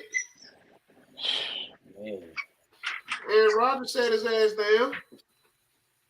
man, say, Only reason why Dak ain't sit his ass down is nigga, we just paid your ass. You finna get the work. nah, fact, Nigga, I big don't give a fact. damn. I don't give a damn. If we run this ball 4 times in a row, you gonna be the one handing that motherfucker off, and you better not get hurt.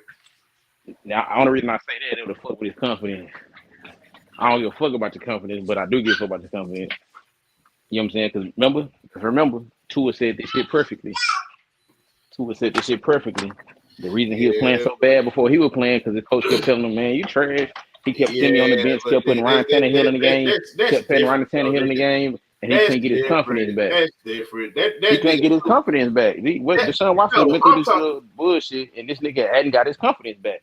You can see it when he throwing up. Then you literally, when you was looking at him throwing the ball, he's literally scared to throw the ball. But nigga, that ain't. But nigga, you talking about this nigga Tua talking about a coach in this area. That nigga Deshaun just playing like straight ass. Oh, I'm not. Hey, I'm most definitely not saying I'm saying that it's ain't what that like is, different though. as far as like Yeah, I'm not saying like that ain't what that is. It absolutely playing like trash though. But yeah, like I just think it's different with Tua just because like nigga, you literally got your coach in your ear, so like, oh nigga, you suck because like clearly he didn't want him, but we all know that that wasn't no goddamn secret. We been yeah, known that. That nigga was hmm sitting that nigga more time. Like what? As soon as that nigga make a mistake, get out. Like a get first out. round, a first year quarterback ain't gonna fuck up. hmm So, but no, that nigga Sean, nigga, that nigga just I don't know. Yeah, That you can nigga, tell it's mental though. Whatever it is, it's mental. You can look at it and see that. Get your mouth off of that. You can tell that it's mental though, man. Whatever that is, man. I'm just looking at him. The way he running and rolling out the pocket. He stopped, and I seen like he kind of like didn't throw it all the way through. He ain't even throwing the ball through. He like his hand is stopped. I'm like, what are you doing? yeah, Brian, no idea, but he is not looking good at all. But back to this 49ers Jets game. Even though it ain't too much to talk about, 49ers picking up right where they left off.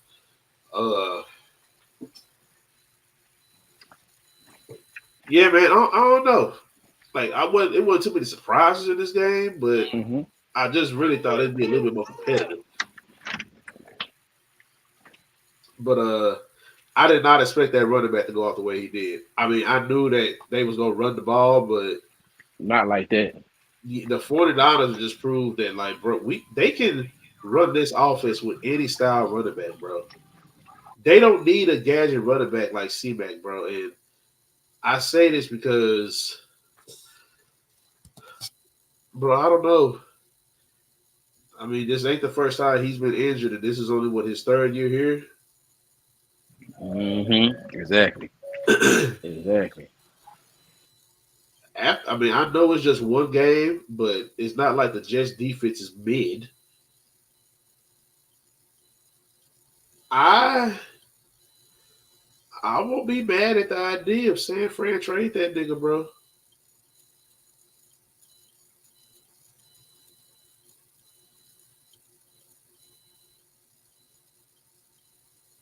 Oh, I was on I mute don't think talking. that. I was just on mute talking on like I don't know what. Trying to get these kids in this bed, man. But nah, like you said, uh, I mean, I just like the 49ers. So, but hey, one thing I did hear about the 49ers, man, about their GM and stuff like that, after they had to pay all them players, I think I might have talked to you about this. I'm not sure, but they said that the coaches and stuff are all on the hot seat. They done paid all these people all this money. Then they got to really try to pay Brock Purdy. I don't know where they can get this Brock Purdy money from. And that's the If thing, he go bro. out there and play good again, bro, and throw 30 plus touchdowns and play decent and get in the playoff, get in the championship game, what, bro? How you finna pay that man? What money? It's just one of the things to be, bro. I'm just like, You got two receivers you paying. You're gonna be paying a quarterback. You paying an offensive line top money. You got paying the edge rusher top money. Then they pay one of their corners yeah, top money. They got a linebacker, which a lot of people don't even pay linebackers this much money. But you got the best linebacker, so you gotta pay him top money. Like it's crazy. Like bro, they ain't gonna have no money. So they gonna be making some trades next season for sure. and I'm just saying, bro. I wouldn't be surprised if C-Mac is one of them that they trade, depending on how many games he misses. If they Mm-hmm. still look as dominant as they do without him there, Then you get paying C Mac too. That's all right. Then you paying C Mac. if they look as dominant as they do without him there, I think there's going to have to be some tough conversations to be had. But then on that part, because you got I'm Mason, who they gonna resign Mason? Who they gonna resign him? what I mean, even if they do resign him, shit, it ain't gonna be cost as much as C-Mac. If he go absolutely insane this season and be the number one running back, Say, dog, I'm gonna hey, tell you like this. y'all never gave me an opportunity. Y'all see what I can do. Y'all knew what I can do because everybody already said we knew he can do that. It wasn't no like we see him in practice. He's better than a lot of running backs for real, honestly. Just happen to have C Mac right there. You know what I'm saying? So he's always been that good. He's been on the team for years. So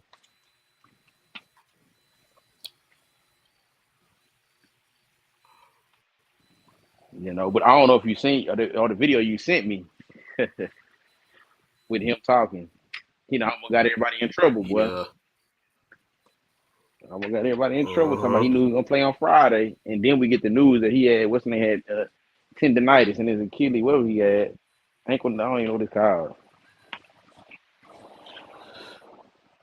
All I'm saying, all I'm saying is, bro, is that this nigga was shit. I don't even know what pick he was, or if he was undrafted or whatever the fuck. He But undrafted. He this year undrafted. right now is his Yeah, third year in the league. yeah, he's undrafted. So This would be his third year in the league. Yeah, so they would I don't think have he him got for no one more contract. year. Nah, I don't think he signed a 4 year. It ain't no 4 year deal like that, is it? Because he's undrafted. They just Shit, gave him a deal for they like done one had the year, last just 2 3 years. years. I think they must be just keep re-signing them in a sense, but they could sign him to a 2 year deal. Uh-oh. Yeah, this is last season right here. He's only been doing they gave him a 3 year contract for $2 million when they first got him. So this is the last season. He's a free agent after this season. They just gave him a 3 year. Mm-hmm. Who? 3 years, $2 million. Mm-hmm. Hey, They say C-Mac Stay healthy, check man. big, almost bigger than the West. His one game check almost bigger than the West their whole contract is. I said, dang. Hey, my thing is, nigga. Hey, I mean, you want to stay here when you know you're gonna win, or you want to test the market? I'm gonna go get that But I money, still bro. don't think I ain't anybody gonna lie gonna to offer. you. I still don't think anybody gonna offer top money though. Offer But 1 you gotta year. realize if he go get 1,800, bro, 1,800, bro, and just absolutely go insane. I don't think he'll get 18. I'm just saying. But I mean, I hear you. anybody I know what you're saying. anybody can go. I was like any decent running back can go back there in that backfield with a great offensive line that they have and go get at least 12. At least. Yeah, but 1,200 is not You know, gonna command the top C-Mac gonna running miss back some money. games. I'm talking about not missing no games or nothing. C-Mac gonna miss some games. Yeah, He that's what gonna I'm saying. But I'm yeah. saying I just don't see 1,200 yards still as commanding top running back money. So even if you do make that move to move off of C-Mac, I still think you can retain him. Oh, you still gonna be able to retain? You probably gonna give him C-Mac money. You ain't gonna give him C-Mac money. Fuck no, you ain't gonna Oh, give him top running back money, no it matter really where he ain't. goes. Let me put it like this: it really ain't no top money right now, bro. I mean, let's be real. I mean, I give him a, I I'm just give him an saying eight year, he ain't gonna be like I mean, no, I'm not asking 8 years. he ain't gonna be like no I top give him paid another running 3 back. Is what I'm years. saying. I give him another 3 years, $8 million. I mean, 24 million. He ain't gonna be no top paid running back. Is what I'm saying. Don't put it like that. 8 million a year for 3 years. I give you that. Damn. You know what I'm saying? It sucks that's to me. It's really not a lot of money when they be saying these other guys' contracts. So it's really suck the way they do these running backs when they doing all this goddamn work. But now they trying to demoralize it by splitting the running back. Oh well, your stats really ain't that good because you got to think about it. You know what I'm saying? Yeah. Imagine if you was able to put 2 quarterbacks in the game at a time. Boy, shit, you can. I mean, you can. Oh, I want you in here. I want you in here. I want you to do this. Like a college goddamn football game or something. Like, oh well, your stats really ain't that great though. Because other quarterback. You know what I'm saying? Like, that's some crazy shit.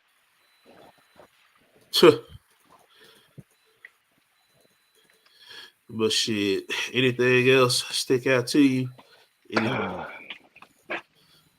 As far as just week 1 surprises or stuff that caught your eye?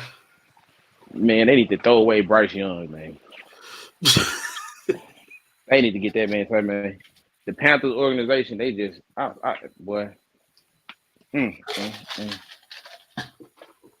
talking about they so bad over there, dog. When you let New Orleans beat up, what I will say is New Orleans start playing really, really good towards the end of the season. Derek Carr got more confidence last season. If you notice, they last couple of games, they was winning them for real.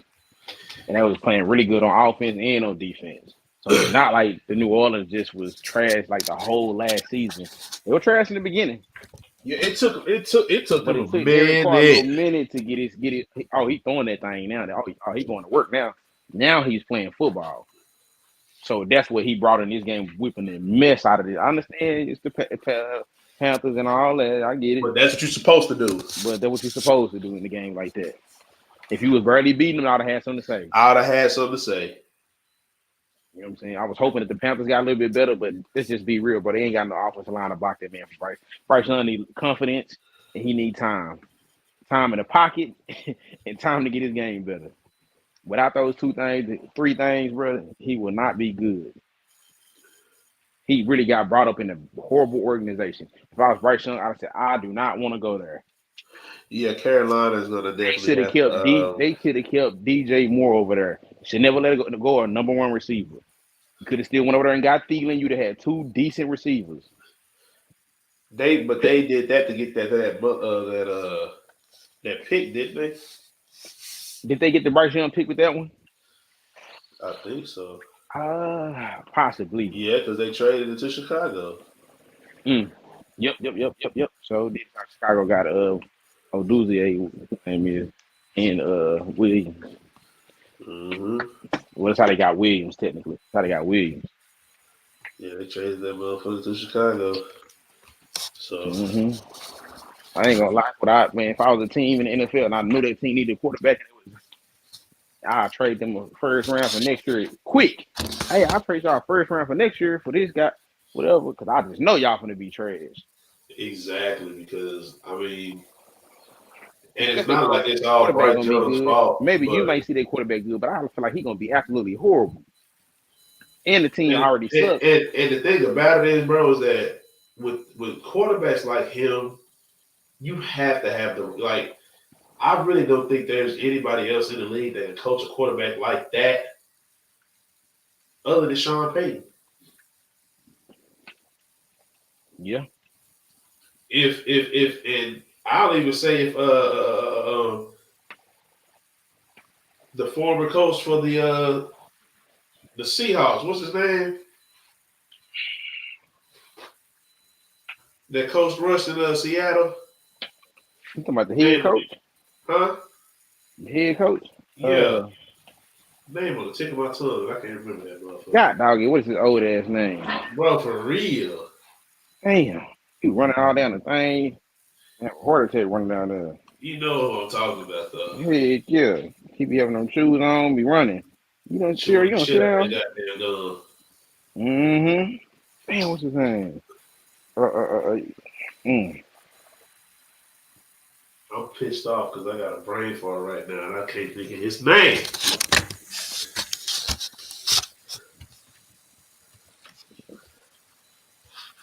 Let me see.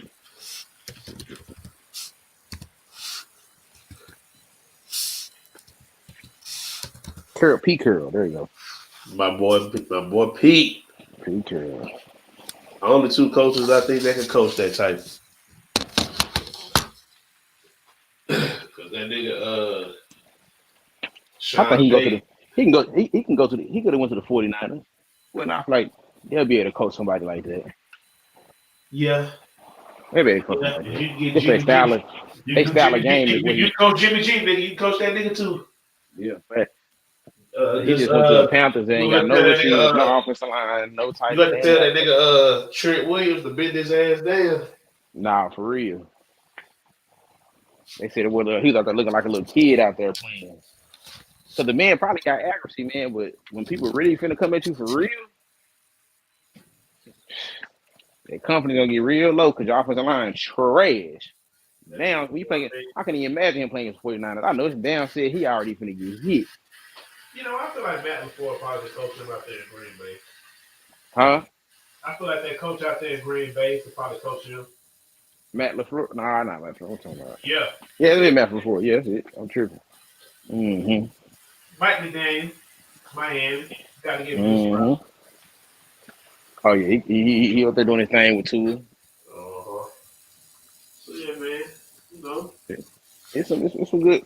Oh, do I feel like? I feel like he can coach him. He one of the best. He the best quarterback coach I done seen. So, I guess the last thing I just want to touch on is I think a lot of people are trying to knock the Bills out of this because Josh Allen had to do so much. Yeah, man, I ain't gonna lie to you, man. I don't know, Keon bro. Coleman still was their lead receiver in his first game. He got five targets, caught 4 of them. But Yeah, I think I that like Keon chemistry. Coleman. I ain't gonna lie. I watched a lot of his tape. I like the man, but I don't know how he gonna be. How that's gonna switch over to what's the name? Man, I think it's gonna be good, bro. I think it's just gonna take a little time. I mean, you know, it's different when you had Stephon Diggs coming up with a Josh Allen. The nigga Stephon Diggs has already been in it for a minute. But now you got Josh Allen who's looking for a vet. So, you know, he kind of looking at it a different way. So he trying to build more rapport here. And I also feel like they He really can messed spread up their that ball defense. around, though. They really messed up their defense as well too. So that's what I feel like they kind of they messed up their receivers. Now they lost 2 of they starting receivers. It was their receivers and their DBs to me. And they DBs and So I'm like, okay. And then who did y'all really go pick up? Because y'all didn't really have no good draft. If you want me to be honest with you, I like Keon Coleman because they moved back twice. Mm-hmm. If I'm not mistaken. And they traded with the goddamn Chiefs again, and now the Chiefs got a goddamn dog. And my boy, And my Like, boy, I'm sorry. you should have went and got him. That's what everybody was saying. Well, why would you not go get the fastest, one of the fastest? Xavier Worthy, one of the fastest dudes in the draft. You just go give him to the Chiefs again. Yeah. You give him everybody good to the Chiefs. Like, come on, but why would you not go get one of the fastest, quickest receivers? And he's not short, bro. You act like he a small receiver, bro. He's one of the biggest receivers in the draft, tall.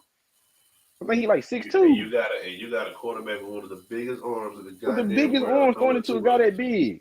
That's Come on, bro. 6'2". It literally makes no sense. Oh, he ain't 6'2". My apologies. He's 6 foot. But good that's enough. Still big for a guy a that lot run of that them fast. niggas is under 5 foot when they're that fast. Exactly. A lot of them people ain't nobody 6. I can't even name nobody 6 foot that's running that fast. 4.21.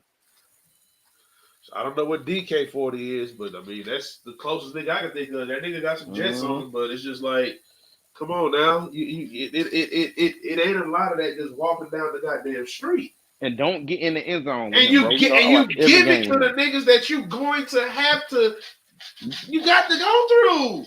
See, that be the stuff that I don't be understanding when I was looking at that. I'm like, okay, I get if you make trades, but do you look at who you're making a trade with? Like, nigga, I don't care what nobody says. There is no way in hell I'm letting Saquon Barkley go to the goddamn Eagles and I got to see him twice a year.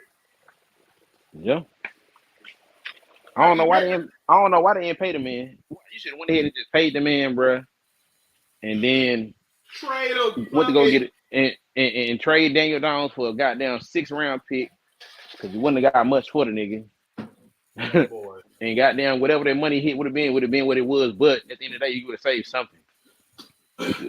And then you could have went and got you your number 6 pick. You didn't have to go get Neighbors. Don't get me wrong, I love Malik Neighbors. Cold as hell. But you could have went and got you another. I don't even know. Well, shit. What other quarterback was out there? Man, no. So this is what I think they should honestly do. So for one, I don't know if they like so hell bent on keeping their head coach. But we all know the NFL teams do this. If you think that Brian Daboll is not the problem, because I just can't sit here and believe that he told them to pay Daniel Jones and not Saquon Barkley. I just can't believe that. So my thing is this. You need to put yourself in the Shador marketplace right now. And the reason why is because at the end of the day, you already know his pops is going to have a word in where he goes. You got Malik Neighbors.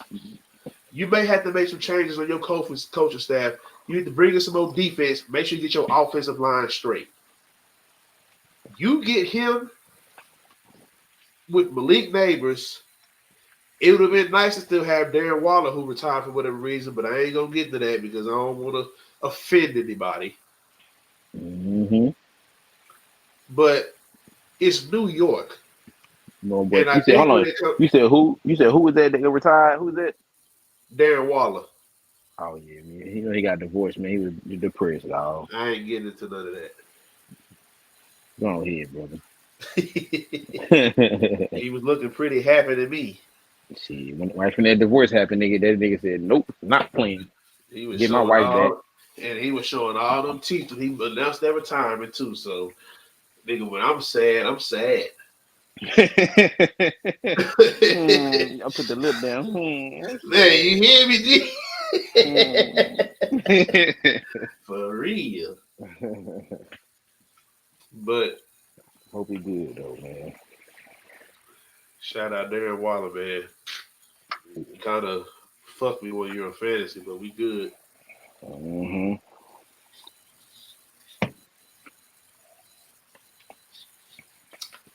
What was you saying, my brother? Oh, my bad to interrupt.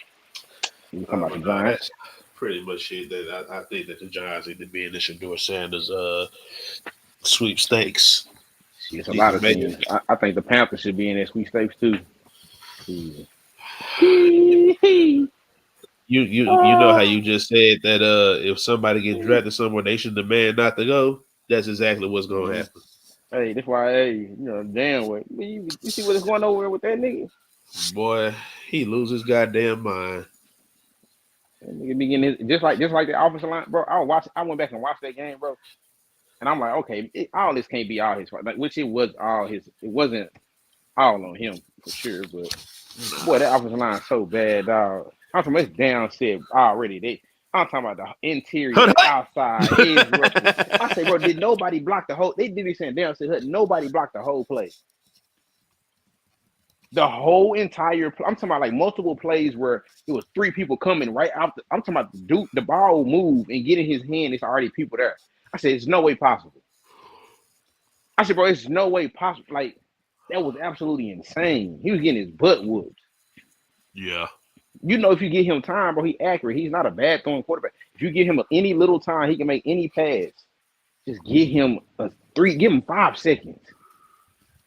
He's gonna make it.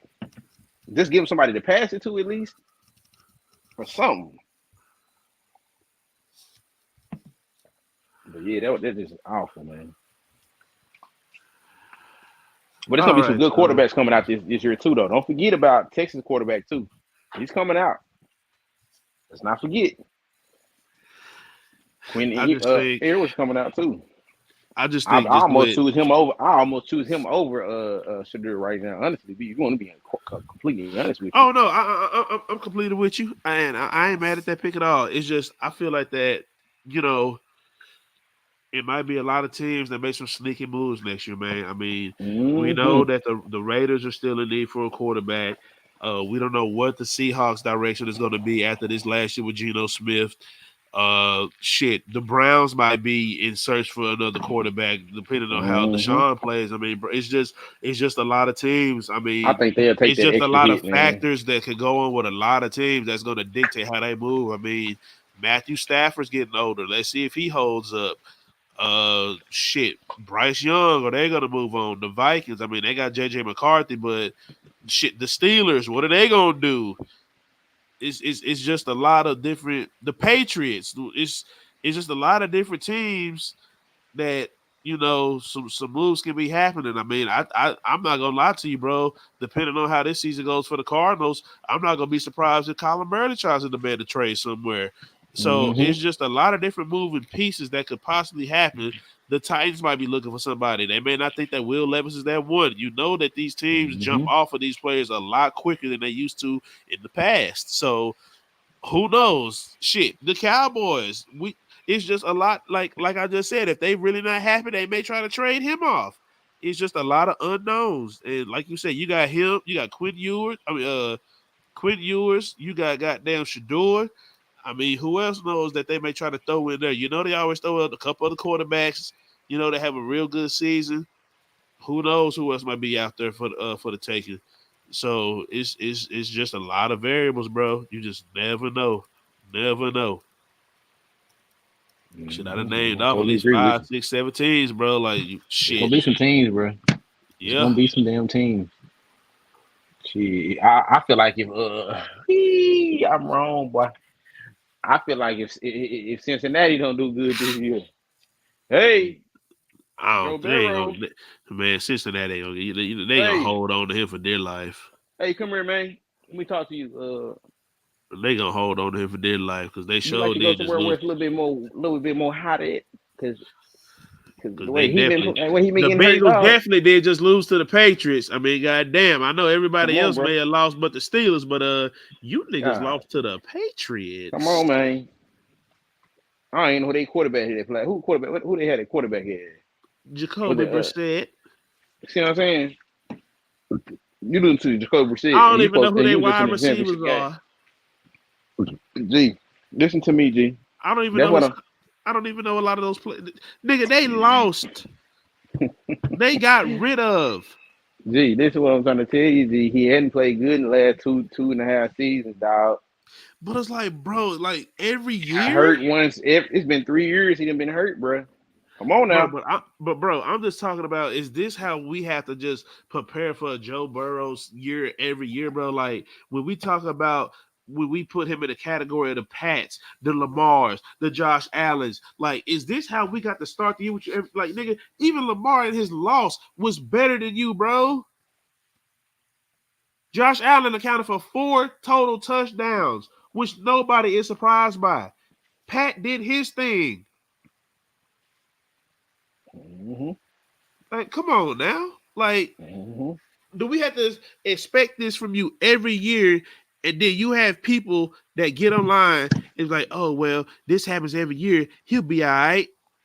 No, I'm not finna give you that. Like, at some point, when does it become and a rookie lot of season? people Literally rookie season. But bro, a lot of people forget. Just, a lot of people forget. Joe Burrow wasn't just your average age quarterback when he came into the league.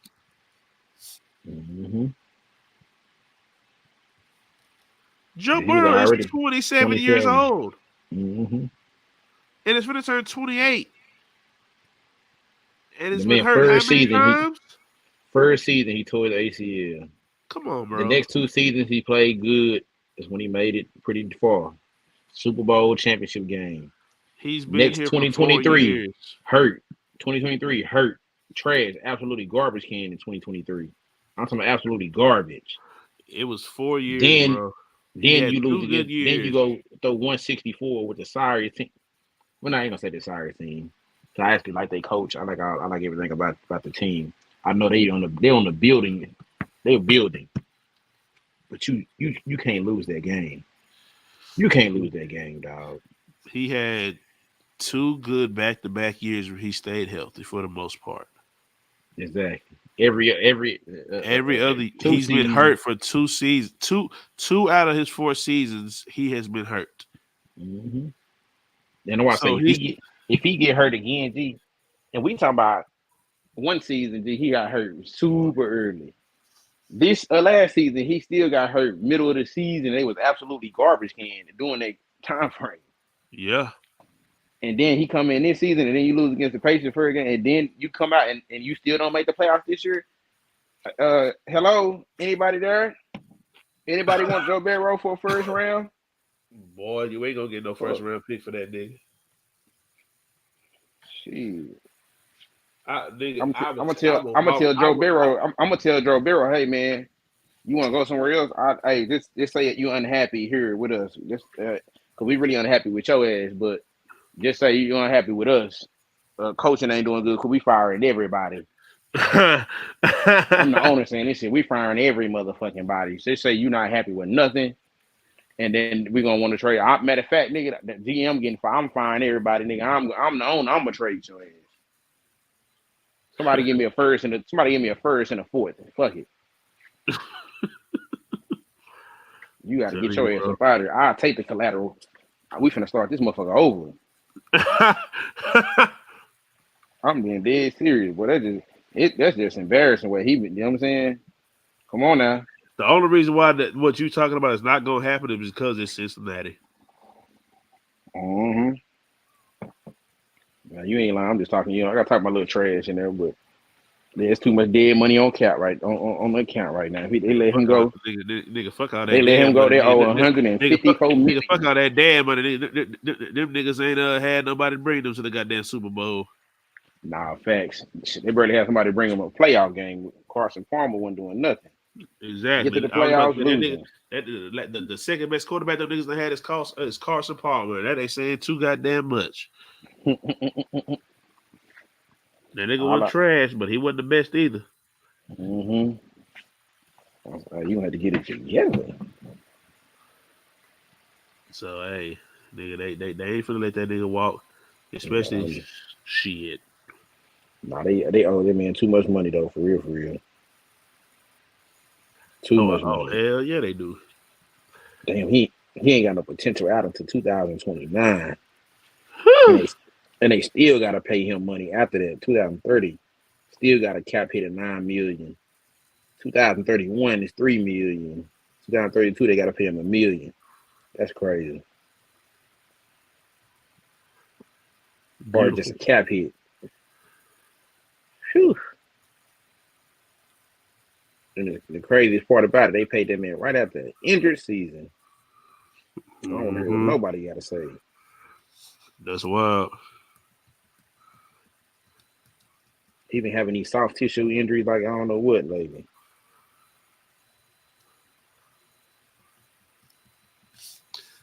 I'm surprised he ain't tried to ain't said nothing about Baker Mayfield. Yeah, Baker. Hey, Baker Mayfield. I take everything bad I said about you, my boy. It was the Browns the whole time. We thought it was you. We thought it was you, bro. That's my fault, bro. Yeah, we thought it was you, dog. It wasn't even you the whole time, bro. I said it wasn't He was even the you, best Baker quarter. Mayfield. He right now he the MVP of the season right now, G. That's the sad part, G. I'm dead. He really is the MVP of the season, no cap. It's either him, Saquon, or goddamn me, Jordan Mason. What the name is? Jordan Morgan. What the name is? Shit. Uh-huh. Let's be honest. That boy Baker Mayfield had 289 yards with 4 touchdowns, no interceptions, a quarterback rating of 146. Shit, I think that's the best quarterback so far. Hey. Go week by week. I know they weren't playing nobody but Washington, sorry, but still. Man, I hear you on that, but I'm like, man, all the moves that goddamn Dan Quinn that made in the off season, and you supposed to be a defensive coach. Yeah, they ain't really got no talent though. That they wasn't really grabbing up. They was grabbing out fourth and fifth strings defense. They wasn't grabbing out like they wasn't really grabbing those superstars and nothing. They was grabbing like mediocre players, and I think they're gonna try to. I think they're gonna try to draft players like that. That's your side of the ball. Yeah, it should have been a little bit better than that. This Most nigga definitely. got 4 touchdowns on you, and Yeah, I feel you were playing him in single coverage. What did you think was gonna happen? Fact. I'm putting that on the coach because you're a defensive coach. That's your side of the ball. This nigga Mike Evans with barbecue chicken. Mm-hmm. I know I got him on my team. He had 2 tutties for me. A Come on now. 1 yard touchdown. And he had a little nice, decent one. Come on now. Mouse somebody. Thank you kindly. Barbecue chicken. So no, I got to give him credit. That's the coaches have been to the damn Super Bowl. Hell no. Leaving this nigga in single coverage. Are you dumb? Nah, fact. There's no excuse for that, bro. I don't give a damn what your personnel is. You can't leave him. Come on now. You gonna leave him in double coverage? They ain't got now a corner over there, nigga, to stop that nigga. That's what I'm saying. They got some goddamn me, okay, you know what I'm saying, this and that. But they ain't got no team like that, G. I ain't gonna lie. They were just dumb. But like I said, that's what lost us that game against the Packers. Even if that were a team that had just one corner, bro, there's still not a time where you're gonna leave him in single coverage damn near in a lot of those in the situations. Not in the end zone. Not in the end zone. Well, exactly. end zone situations. You're not gonna leave him. Come on, sometimes bro. the end zone situation you have to, because you can't. You won't be able to have unless you're gonna like double him. Remember how they used to do Ocho Cinco? Sometimes they used to put 2 people right there on them. Or they used to double TO or double T Dead Brian, and they put 2 people right in front of you. What nigga. How tall is he? Yeah, he big as hell. That's all I'm saying. That's all I'm saying. Yeah, bro. I mean, unless you do that, then I get it. And that's the type of player that he is. But besides that, you can't even. Yeah, I feel you though. Mm-hmm. Like no matter what your personnel is, bro. Like whether you got you better have like you got to have you only way. Like I said, like I agree with you though, because they ain't really got no good corners and stuff like that. You should have probably been doing that kind of work on the but only way I wouldn't do it if I know I got a real number 1 corner. I'm not gonna do that shit. I ain't gonna do it. I'm gonna let my number 1 dude lock that up on try to lock it up in the end zone in a little space. Hopefully that's why he's a number 1 corner. He's the number 1 receiver. Man, I might fail. I might not. I hear what you're saying, but nigga, it's a lot of number 1. But I'm not finna put no 2 niggas on. That's disrespectful to the corner that's on him. My number 1 corner, I can't do my different. I can't have that nigga like that. I just can't. I put I put my 2 sorry corners on that nigga, because nigga shit. That nigga Darrell Reeves, nigga, that nigga be upset sometimes when they be like, "Oh, we need you to handle so and so." Like, nigga, y'all ain't gonna say no help. That nigga got upset. Nah, facts though. So nigga, I mean, It's some like nigga. Deion said Sometimes he nigga, got mad a couple you times. just gotta nigga. It really depends on who they telling you I'm they talking bringing about help on, nigga. It about 10. depends. I'm talking about 10 yards. I'm talking about like nigga. I got 8, 5, 6 yards to get a touchdown, and they trying to throw that fade. That's what I'm talking about. That's the Shit, only thing I'm talking about. Cause that's why he got his touchdown like off a little quick fade, boop. You know what I'm saying? That's what one I'm talking. But I'm nigga, if it's a bringing lot of two. yardage, I don't put give a somebody damn if behind you that a nigga. number one corner or not. You got somebody that big. I'm bringing two. I see. I see. Now it's different. Like if you know, because you got to think about it, bro. You throwing a fade route to a receiver 9 times out of 10, it's gonna be somebody that got some height or somebody to jump and Mm-hmm. go get it. So, Mm-hmm. like nigga, I'll take this to the nigga. That Dez Bryant and Tony Romo back Yeah, shoulder that throw nigga. was one of the most That nigga unstoppable perfected. motherfucking shoulders. Yeah. And boy, I was just gonna, nigga. I was just gonna say that shit, didn't you? I said, yeah. I said, nigga, the nigga that perfected that shit was Diz and Romo. Shit, Dak couldn't throw that motherfucker to save it. Like that's why Dak. boy, That's that why nigga Dak. him and That's Diz why had to go. they never had the success that Dez Yeah, and Dak never had the success that yeah. he had with Romo because that nigga Dak could not throw that motherfucker. He cannot throw that. But he can throw it now though, because clearly he be throwing that bitch to CD a lot now. And Yeah, CD but and nigga, what's the name? when He he throw that came bitch in now, as a but rookie, nigga, boy, shit. you ain't throwing that pass in college, nigga. That pass is not a college pass. They might throwing that shit in college. At least not the college he went to. Nah, fact. Mm-hmm. Nah, he played. Matter of fact, he played regular. He played regular. He played regular. It wasn't like no college formation type shit. None of that shit. He wasn't running the ball a lot. He would just play it. You know what I'm saying? Regular shit. He Oh, wasn't doing I all ain't that saying little it was extra like shit. that, but he wasn't making that throw. Yeah, he wasn't making that throw though. Clearly, we seen that Well, shit. shit, I guess it ain't really nothing too much else that does surprise We talked me. about a lot of things, man. I think we done did pretty damn good, man. Let me 1 second. Let me 1 second, dog. Uh-huh. One damn second, man. Wait, for what? Give me 1 second, man. Let me see something. Yeah, I think we done did pretty damn good. One. That's why I want. This is the one thing we forgot. What the hell happened to Atlanta, Oh, bruh? What the hell happened to Kirk Cousins, dog? What the hell was he doing? man, and I hate it because he had a chance to win that game, Mm, mm, mm. but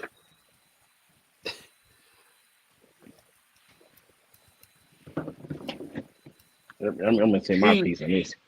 he Oh, you he you got it. you could get you. I mean, I'll go ahead and go, and then you know what I'm saying. Of course, I'm gonna let you do Mm-hmm. your spiel, and then you know what I mean. I heard you typing shit in, so I was like, oh, I'm gonna take over it. No, you good, but um, I think the difference in this game was that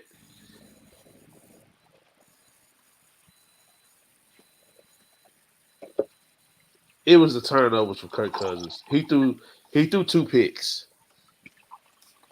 Mm-hmm. Um, I think the Steelers had a game plan for Justin Fields. I don't think they really actually. I don't think they really actually was trying to do too because I don't recall they They was trying wasn't to trying to do do. too much. You could tell they wasn't trying to do too much. They weren't trying to do, bro. Like there was nothing that they were trying to do down the field. Mm-hmm. Dink and dunk, dunk the ball here. Dink and dunk, Justin. You get a couple run plays here and there. If you don't see it, we gonna run the ball with Najee. He got 20 carries. Shit, Justin ran it 14 times, but to me, it was just Kirk had two. If Kirk would, I think if he would have had one less turnovers, he would have been able to come back and win that game. Because I think when you think, I mean, the Steelers' defense is still a damn good defense. Don't get me wrong.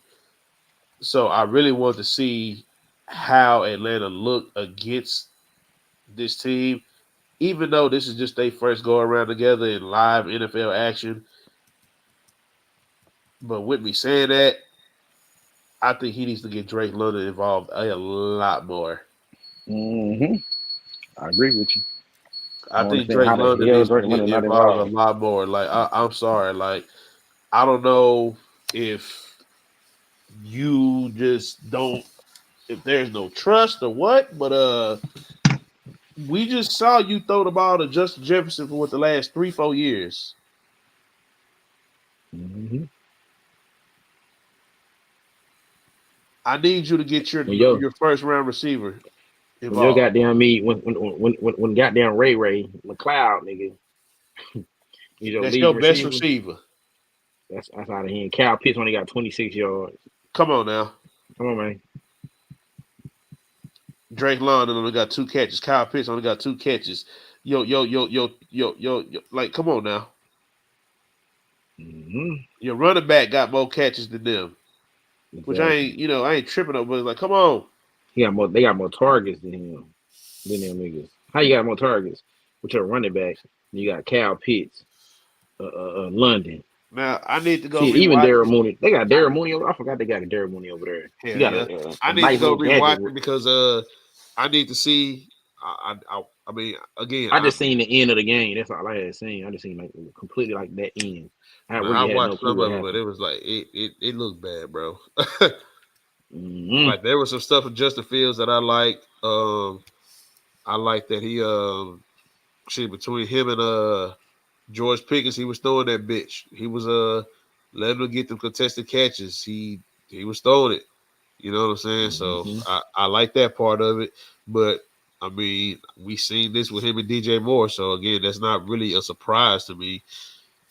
But again, I just don't think that Pittsburgh was trying to put too much in his lap. I think they were just trying to, win the game. Uh shit, I mean, he didn't throw for no touchdown. They whoever had goddamn Pittsburgh kicker Mm-hmm. because he kicked 6 goddamn field goals and kicked a 57 yard or so. Yeah. uh I told you them kickers gonna really win people what's the name. I think I got the best kick in fantasy though, man. He gonna hit me at 70 this season. Yes, sir.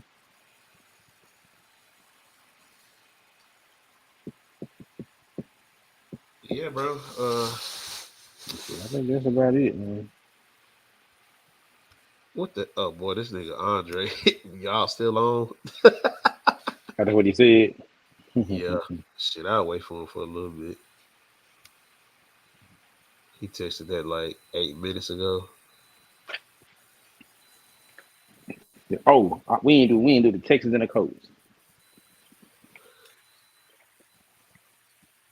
Texans and the Colts. That was a good ass game, boy. I feel like Anthony Richardson's gonna be a decent quarterback in the league, even though he passed it only 19 times. He About went to 9 get for that 19. 9 for 19. I know he only passed it 19 times, and a lot of his balls he was throwing that goddamn thing though. I ain't gonna lie, he was throwing that goddamn ball. Shit, like Yeah. he had a long of 50, 60, 54. You know what I'm saying? He was throwing that And I ball a really little think bit. but I feel like that's kind of just been the question with him anyway. It's like I think we know he can throw the ball down the field, but it's them Mm-hmm. like them shorter, Mm-hmm. short to mid yards connections that like I think people always been having a question about. Nah, facts. I'm trying to figure out what the time of the ball. Who had the ball the most? Like that's what I'm trying to figure out. Cause that's Yard what. See, I time knew of I wasn't possession. tripping. Yeah, that's why he only threw the ball and they didn't really rush it a lot. They didn't really have a lot of pat. Man, you gonna see the ratio of the difference of this game, bro. This is what I'm gonna say on this right here. This is crazy actually. So they only rushed the ball 22 times. We passed the ball 19 times, dude. Literally. The other 2 times was two sacks. So in total, them plays, bro, that's all they had. Not even 50, bro. Not even 50 plays on offense. That's crazy.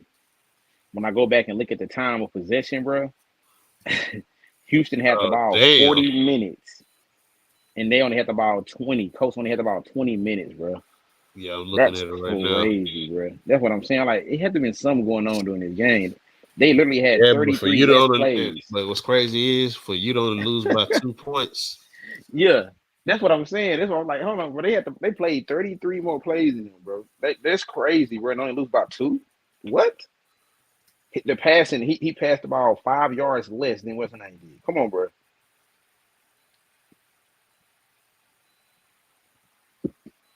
Houston had a total drive of 10. What's his name had 9.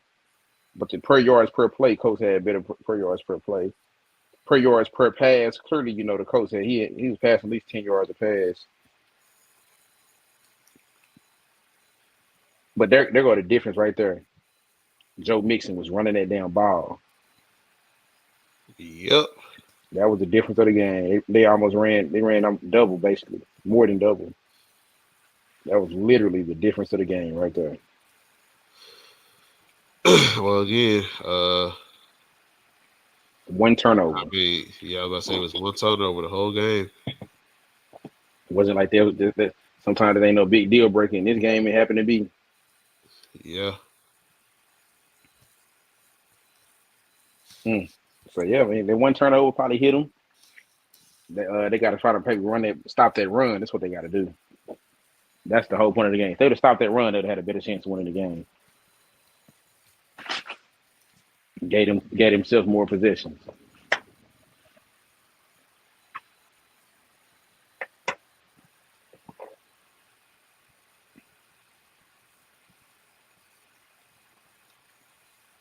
I'm trying to see when he threw that pick.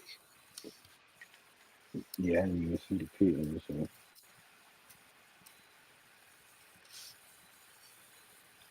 Because I mean that also matters. Like nigga, when did Interception that happened. Yeah, it was at the beginning of the game. It was in the first. It was in the second quarter. and if they scored off of it, then there's the game Nah, right they there. didn't. Nah, they didn't. No. They ended the half. Ended the half after. Mm. Well, the score was 12-7. He threw the pick. He went almost down the field. He did 11 plays, 47 yards down the field. So he was damn near going to get it. He was down there in the end zone down there. He was on Houston's 20-yard line. Damn. Yep. But you know what though? I ain't too mad about the loss. It's me and me and my homeboy that was on here talking last week about this, like who was under more pressure. I think he asked me was it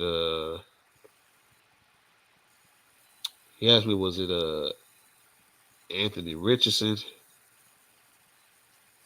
or damn, I had his name on the tip of my tongue. But pretty much I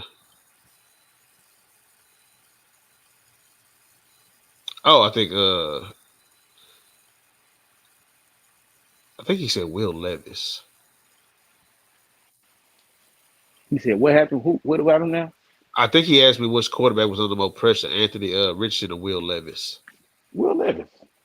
Well, Anthony hell Richards. no. The reason I say that is because Anthony Richards ain't had no season. You're He right. only played what 2-3 games. Will Levis at least had a whole season almost last season. So technically, the guy that hasn't had a season at all. What is this? What is this? His third game? His second game? Because he got hurt And in Will his Levis first was game of a the third season. round pick for a reason, man. I got you though, Anthony but he's Richardson there was a starting the first season. round pick who Gardner Minshew was one win away from getting them to the goddamn playoffs. Got you. And they just And played now, Houston, and they and just played Houston now, and lost by 2 and because they now defense you couldn't done stop the run. and now you done brought in Joe Flacco, who revived the Cleveland Browns last year. Mm-hmm.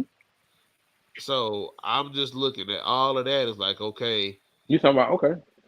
it's one of the things to me where it's like, I feel like they kind of brought in Joe Flacco as insurance, Mm-hmm. just in case you fuck up. Because let's just be honest, the Browns look a I think they lot. brought him in. I don't really think they brought him in so much as he fuck up. I think they brought him in more as he He's get a hurt solid again with that backup. shoulder.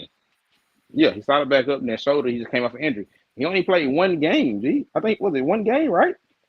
He But played but one. but this is what I'm saying though. I'm saying that because for one, you a first round pick, and two, when you just look at everything surrounding it, you got to look at you in the same division as C.J. Stroud, who we just saw have a successful season in his first year. Not saying that we didn't think that you weren't going to have a successful season, but because you were out and he had a successful season in your division. And again, I'm going back I know he to played you. 4 games. You damn near got to the playoffs with Gardner Minshew, who nobody thinks, as far as talent wise, that he's better than you. And then three, just the division you're in with C.J. Stroud and Trevor Lawrence is why I think he's under more pressure to at least to be one of the 7 teams that's in the playoffs. Just because I feel like the AFC South is going to be just as competitive as far as those teams that get in the playoffs as what the AFC North is going to be. I mean, Because with Joe Flacco breathing behind his neck, it makes it more in the sense of what you're saying. Yeah, I agree yeah, with you. I'm with not that and disagreeing with just you with on that everything part. else with it, just because But I you just know, don't feel like the first round thing and Will Levis being the third round because Will Levis played a lot of games last season and what's his name had not. yeah, So but when he get his full I think just season to because do I don't something, think Tennessee had any expectations last year. That's why I ain't put too much on him. I understand. What's up, I my don't G? I don't disagree. Motherfucking headphones in. Oh, The there you ratings go. about to go up. The ratings about to go up. Hey, The ratings. and just Man, as I'm finna ready to get off, that's tell, tell, crazy. tell everybody it's time to wake up, man. All the viewers, hey, somebody nudge one of them viewers, man. I'm only gonna be on maybe about 5 minutes, man. I just want to poke my head in, let everybody know I'm back. Well, man, what y'all boys talking about, man? Y'all talking about my boy Bryce Young, man? We talking about Bryce Young yet? The goat. That's the goat right there, The man. GOAT, baby. The GOAT, You know what I'm baby. saying? What He we, gonna what be we milking. talking about, man? He gonna be milking goats very soon. Bro, I didn't even know his first pass. That motherfucker threw a glizzy. He threw a glizzy on his first pass. He threw a Man, pick. first God. pass. First pass, he threw a glizzy. God damn, Yeah, man. That shit is crazy, man. Hey, man, I'm over here interrupting your show, man. I'm just doing barbershop talk. Man, what the hell are y'all talking about, man? Barbershop man. talk. What stood out to you week one, my boy? Oh, man. I would say, first of all, there wasn't that much scoring. There wasn't that much. The amount of touchdown passes thrown in week one compared to last year, that show was almost damn cut in half. And I felt it. Mm-hmm. And then number two, what I say is the fact that I just need to stop fucking playing fantasy football. That's the next thing I saw. Goddamn. Christian McCaffrey. Christian McCaffrey hold me. What's his name? Puka Nakua hold me. I just got hold by everybody. But no, honestly, I would say the thing that surprised me the most week one, I would say, is how bad Bryce Young looked. Like I knew he wasn't very good. I said it on this show numerous times on this Mm-hmm. show. I said that Mm-hmm. Anthony Richardson and especially C.J. Stroud were both better than he was. But Mm-hmm. I did say I felt like Bryce Young would have like two moments where it's like, okay, we'll see flashes. Bryce Young gets started a whole season worth of games on top of this season opener, and I don't think I've ever seen that motherfucker play decent. Not Bruh. even I'm saying not even like good. I'm just saying decent, like okay, a Derek Carr type of game. He's never played a Derek Carr level game. So to me, what stood out the most to me is Bryce Young. Is Bryce Young worse than Jamarcus Russell?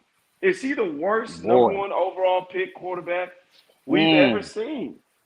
And Mm. don't say we ain't seen enough sample size because man, we start throwing Mm. that noise to her early.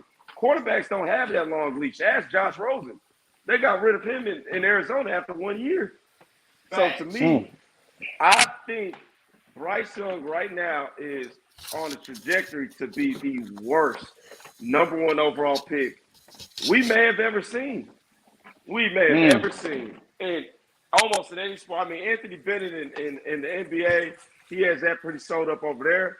But I'm saying from a football standpoint, forget about just quarterbacks. He may end up being the worst number 1 overall pick we have seen, period, in football. He's sorry. God damn, that's why we needed this nigga on here. Where the hell you been at? Man, I was working out. Then I had to go do a little grocery shopping. Had to shower. Understand. I had to wash my balls, man. Can't be in the studio with smelly balls, man. Wash my balls. And here I am the last few minutes, man. Just want to pop in and say, man, shit, y'all just let me know next time y'all are on. And I'll get in here. I'll talk my shit, man, and I'll get up off of here. There you go. Yeah, You know what I'm saying? That's it. Boy coming in like my boy stepping in like what's his name is? Stephen A. Man, I'm stopping in like Stephen A. Ain't even no controversy, man. That motherfucker's sorry. That's the truth. I just watched a little bit of that game. I said, dog, I've never seen a motherfucker this sorry, dog. They were down 30-0. And they said, you know what, we don't even want to see you try to convert this, Bryce Young. We're just gonna kick the fucking field goal. They were down 30-0. And they said, nah, man, we just going to go ahead and kick the field goal, dog. We don't even want to watch you try to convert this. We're done. The man had 7 first downs, man. That's unbelievable. That's unbelievable. Again, that to me right there, man, I will not be surprised if in 2 years he's not even in the league no more. I think he just needs to start running at this point, bro. Just run, bro. I think he's too damn afraid. But again, you know, we see some of these college players and they throw for all these yards and have great completion percentage. But sometimes that completion percentage could be deceiving because what it means is they'll rather take a sack than throw the damn ball out of bounds. That's all that shit is. And we may end up seeing the same. We may end up seeing the same thing with Shador next year. He's the same type of kid. He'd rather take a sack than throw the ball out of bounds and mess up his stats. And you kind of get that vibe with Bryce Young. To me, man, he's too small and he's too sorry. So that's my big takeaway from week 1 is just how bad he is and how hopeless that Carolina Panthers team is. That is the most hopeless franchise right now because of all the capital they gave up for probably the worst number 1 overall pick we've ever seen. So yeah, man. Shit. That's where I'm at with that, man. That's where I'm at with that, man. But it's just been y'all two this whole show. DC's on here for a little bit. Oh damn! Thank you. So I came at the perfect time. Yeah. I know he was over here just yapping. Reaction to your Bears week 1, man. Man, nah.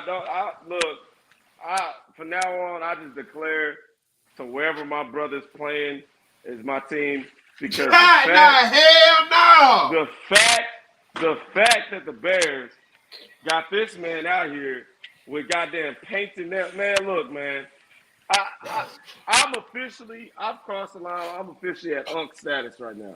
I'm officially unk because to these kids, to the Caleb Williams of the world. I'm officially unk because I don't get it. How in the hell is everybody okay with this man painting his nails? Who said everybody was okay with it? Man, in Chicago, man, his car didn't get keyed. Nothing happened. Are you kidding me? In Chicago? That man, come on, dog. He's playing for the Chicago Bears with painted fingernails. Bernie Mac, imagine if Bernie Mac was still alive. Bernie Mac right now is rolling over in his grave, knowing that the Bears got a boy with painted nails playing quarterback for him, and he was terrible. He was terrible. My God, he was awful. Come on, man. Terrible, dude. Again, I'm at unk status. I'm just at a different point in my life. I just don't get it, man. If that's what you like to do, paint your nails, it's a free country, man. I'm not saying that you can't paint your nails. So all the boys out there that got upset at me for saying you can't paint your nails, I'm not attacking you. You can bedazzle them, put glitter on them, do whatever the hell you want. Just don't play quarterback. Just don't play quarterback for Chicago Bears with that shit on, man. Take that shit to LA. Take that shit to Vegas. Don't wear that shit in Chicago, man. There's a reason why they got a team in LA. There's a reason why they got a team in Vegas. We got teams in Florida. Where that shit over there for the Bears? Nah, man. They should have kept Fields. I said that 1,000 times over. I know it's week 1. I know Caleb Williams probably eventually is going to figure it out, and I'm gonna have to eat crow. But still, that shit's just weird to me, man. I know I didn't talk anything about football. I just talked about this man's nails. But still, that's the one thing about the Chicago Bears that's bothering me right now. Is the starting quarterback has fucking Barbie nails. Look, that shit is crazy, dog. That shit right there is crazy, man. That's soft. Can't have that shit in Chicago. Coach, so I'm pretty sure you feel some type of way about this. Man, that's crazy, man. That is crazy. That man, again, I'm not by no means am I saying for Boyd, if his biggest hopes and dreams is to one day paint his fucking nails, by all means, man, go live your American dream and go paint your damn nails. Go live it. But for me and mine, nah, that shit ain't right, man. That shit ain't right. Nah, man, I can't, man. What is Rob? What if Dak Prescott had his nails painted right now? What you saying? Man, I probably every time they go on offense, I'll turn the TV off. Got to, man. That's the whole thing to do. Yeah. Cut the Man, with the ends go. Next thing you know, they're gonna be fucking doing they eyelashes. You hear me?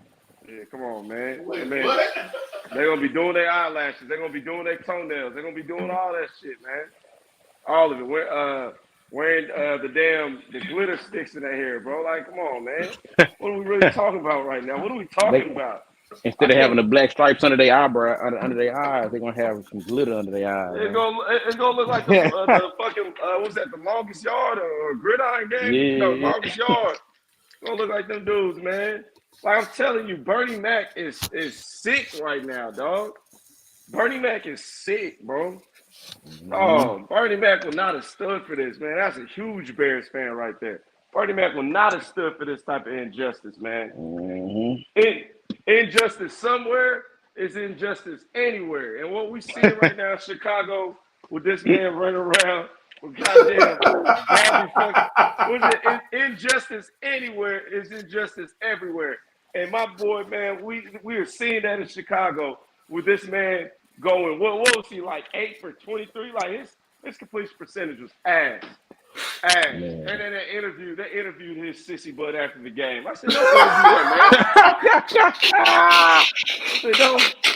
don't interview that sissy.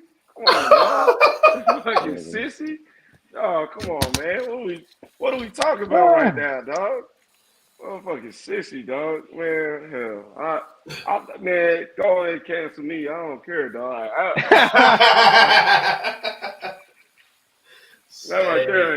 That right there ain't right, dog. I'm sorry, man. I just had to get that off my chest, bro. Man, I can't never understand it, man. Now you don't need to, man. How a dude can say I'm straight, but I like to paint my nails. I don't get it. They want attention. They want attention. Like, why would you do something that women do? Like, that's like you want to go wear wigs on your head and say, I ain't gay, bro. I just got these wigs on my hair. I like the wigs on my head. They make me look, bro. That's what females do. What do you mean? They just want it ain't no attention, toupee. Like, it don't make sense. They don't want attention, man. And again, man, I ain't even trying to get that deep. All I'm saying is, man, Chicago Bears. We don't just stick to sports. We talk real life on this channel.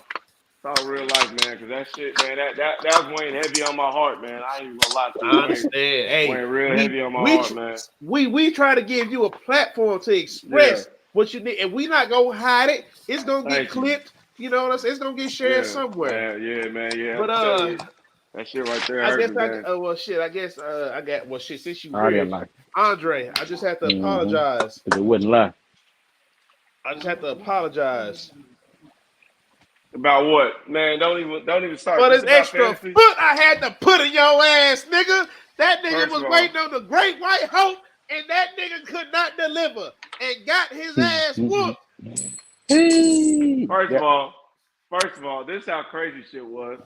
I had a 71% chance of winning before the Sunday night game started. The only people that this man had left to play were Deebo Samuel and a fucking kicker.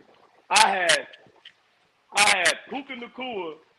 I had Christian McCaffrey. I had Puka Nacua, Christian McCaffrey, and Brandon Ayuk. Think about that. I had a 71% chance to win. I had Puka Nacua, Yeah. Christian McCaffrey, and Brandon Ayuk. Yeah. Christian McCaffrey fucking tampon fell out, so he couldn't play. And Puka Nacua, his ass wanted to sit up there and get hurt in the first quarter. First quarter, the man already had 6.7 points. He got hurt in the first, 5 minutes of the game? Yeah. Come on, man. Come on. And but do you know why this happened? This is karma. Because you sat there and tried to post that shit about my D- draft grade, and this is what happens. That's fine. I'd rather lose week 1. I don't mind losing week 1 because we already know. You look at my roster, top to bottom. I'm gonna at least play 500 ball until my boys come back from IR. I'm at least gonna play 500. And come November time, I'm gonna. One thing I know how to do, man. They call me Stringer Bell. I know how to flip a brick. Some of them guys on my bench, they're gonna get flipped, and I'm gonna get the big back Derrick Henry because we already know in December they're gonna have him run that rock. So understand, all these little cute receivers you see on my team, they ain't gonna be here come December. They ain't, man. Winter's coming, and I've had me some big ass backs, some wide backs come winter time. So just know, a lot of changes are gonna happen. I'm playing chess here, baby. Go on and take this little win. It's fine. I'm gonna make sure I get the last win of the season. You get the first win of the season. Yeah. I'm gonna get the last win of the season. All right. So we keep it like that. Hey, you know what? I think that's fair. That's a fair trade-off. You got the first one, man. Good job. I'm gonna get the very last win a motherfucker gets in this fantasy league, and I'm gonna have that $500 motherfucking dollars, and I'm gonna use that shit to pay some of these goddamn toll tag shits. You know what I mean? They getting my ass. We're not paying no. We ain't paying no strippers bills this year. Man, shit, man. Nah, man. I had to send some of them some IOUs, man. I put a couple lap dances on layaway, man. It's all good. Get a clearance rack lap. Get a clearance rack lap dance, man. But shit, I'm gonna go ahead and log off, man. But man, it's always a pleasure, man. Let me know whenever we get on.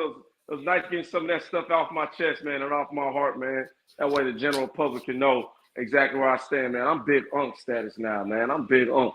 All right, so I got one more for you. Yeah, one more. I got time. I'm just flipping this patty over here. Okay. Oh yeah, nigga. I know you like to cook a burger, so yeah, come on, man. You know what? I guess I'll give you two more because I got to get your opinion on this. Yeah. So, Dak Prescott getting paid. Yeah, you got to pay your guy. Pay your guy. Because I know how you are towards the quarterback getting paid and pay your guy. You've gotten on me about this several times, mainly with the Justin Herbert thing because you know how I feel about him. But play. That Prescott getting paid. So how do you feel as far as them paying him? And do you think that even with them paying him, they may still move over him in the future, or do you think that he can, at least get them to a bowl? And, to me, I think people try to look at these things a little bit to a bigger perspective, a bigger view than what it really is. Like the fact of the matter is, not everybody's gonna have Patrick Mahomes. There's only one Patrick Mahomes. You can't sit there and say, I'm gonna get rid of that. Because if you're getting rid of somebody, that means you're bringing somebody else in. And it's an alternative better than the current situation. Dak Prescott, for what he is, what can Dak Prescott do? Dak Prescott can run their offense. There's nothing that the Cowboys are saying like, damn, if only we had a quarterback that could actually do this. The only thing that we're saying that Dak hasn't done is won a fucking Super Bowl or win a game. That is a team thing. Pretty much he hasn't gotten to a championship game. That's it. And my thing, this isn't basketball. I think sometimes we bring a lot of basketball ideology, basketball sayings into football. Football is a team game. Basketball, one player can completely impact the game. So if you're excusing basketball, I don't know if they should have gave him a super max. He's not getting him outside the second round. That's an honest, that's an honest statement. But in football, dude, it's one game. It's literally one game. That's all it takes to get you knocked out the playoffs and into the offseason. If you tell me that you're going to give some basketball player a super max deal and they can't make it out the second round, that means that every single year in the playoffs, somebody beat their ass 4 times. It takes 4 losses before you get knocked out. Football just takes 1. I think that for to his credit, he has exceeded the expectations of what a 4th round pick quarterback will be. And to me, he is consistently, since he's been the starter in Dallas, has been a top 10 to top 5 quarterback in the league. He's consistently been that. So if you tell me, I don't think he's slowing down in the next 4 years. So I don't think he's slowing down in the next 4 years. So Dallas, and their mindset is, okay, for the next 4 years, our quarterback is going to probably be a top 8 quarterback in this league. Are we willing to give this much money to a top 8 quarterback? I would say yes. Is he Mahomes? No. Is he Lamar? No.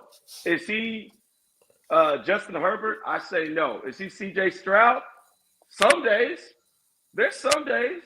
So, honestly, you're talking about you're paying a top 5 quarterback. And shit, pay his ass, man. And he fits Dallas. Like, I know I'm going on, but he fits what Jerry Jones wants. And I agree with you in that sense. And because, like, when we talk about top 10, bro, I really feel like the conversation, depending on who you're talking about, needs to be, are you at least top this in your conference? Dak is easily a top 5 quarterback in his conference. And let's talk about the division, too. He's clearly the best quarterback in that division every single year. I mean, you could try to say Jalen Hurts. I don't think Jalen Hurts is a better quarterback than Dak Prescott. Not a better like Jalen Hurts is going to be a better fantasy quarterback because and let me say this, because a lot of people be trying to talk about like better QBs when they be looking at fantasy numbers. And I haven't been playing fantasy that long. Let me just go ahead and get that out the way. I've probably been playing it for the last 5-6 years. I seen that, Yahoo show how long. I've seen you've been playing it since 2012. Yeah. I'm a veteran, baby. I'm a veteran, baby. But I didn't really know too much about you. But I realized that people really use fantasy football to talk about cocaine, man. That's that cocaine. So, that's cocaine right there. So, again, I have not been in it this long, but I hear what you're saying. But just to get back on track, Dak is clearly a top 5 quarterback when it comes to the NFC. Yeah, 100%. We know what he's going to do. We know what 100%. He's capable of. No matter what nobody tried to say about Jerry Jones knows how to build a team within and within trades. He never goes crazy in free agency. No. So what I said, because let me tell you what DC said. DC pretty much was like, the reason why the Dak got paid is because that Jerry Jones feels like that they have accepted what Dak can deliver to them. As in, he's going to get us regular season wins. He's going to get us to the playoffs, but we may go home in the first or second round. Might get to an NFC championship game, but we might go home. Okay, my thing is this, and I'll stop that there. Yeah. How many teams every year win a Super Bowl? One team. So you mean to tell me our quarterback is going to put us in a position every year where we can compete to probably get to the Super Bowl? I'm taking that shit. Because you just need to get lucky a couple times. If my quarterback can consistently get us to the playoffs, then okay, I'm great with that. I'm not okay with that. I'm great with that. I'm willing to pay for that, because all you need is to get hot at the right moment. Look, I mean, think about Joe Flacco for the Ravens. Like Joe Flacco, he was consistent. He was consistently a quarterback that could get them to the playoffs. That's what Joe Flacco was. And then boom, he got hot. They got hot at the right moment. and they won it all. Like, I mean, who's to say that that's not going to be Dak? That story is told every single year. A player or a team or whatever gets hot at the right moment and they win it all. The Dallas Mavericks, when they won their first ring with Dirk consistently was the Dak Prescott. He was a guy who consistently got his team to the playoffs, sometimes first round exit, second round exit, maybe a conference finals here and there. But boom, they got hot at the right time and they finally won one. You pay your guy. Why? If you bring in another quarterback, you are taking a step back. I don't care how good they are. You are taking a step back for that guy. Do the Cowboys, they're not trying to take a step back right now. They're not. They want to can't afford to. Win. No, they can't afford to take a step back. So, and I think that really may be the difference because, like, I feel like for the AFC for the past since pretty much Pat came into the league, bro. I'm not even gonna sit here and cap. Yeah. Since Pat came into the league, it's the Pat Mahomes penitentiary. It's lockdown. Come on, bro. We got to think about it. The only two players he's lost to in the playoffs has been Tom Brady and Joe Burrow. Yeah. Yep. When we talk about the NFC, bro, it's damn near been a different team every year. Yeah. Like, yeah, you may have had San Fran, but we done seen the Rams in there. But really, okay, let's say realistically, it's been the Eagles, Rams, 49ers. They've been the only three NFC teams. But other than that, AFC, for the most part, Pat been running this whole. Yeah. Joe Burrow got in there once. Yeah, and even then, think about how good Pat Mahomes is. We still over here letting Joe Burrow ride that goddamn playoff run. He really ain't done shit since then. But that's neither here nor there. You know what? And we ain't got to be on here too much longer. Let me go ahead and I ain't letting him ride shit.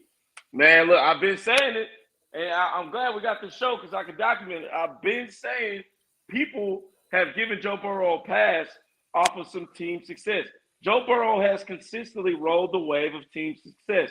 The loaded teams at LSU, getting to play with Jamar Chase again in Cincinnati with T. Higgins.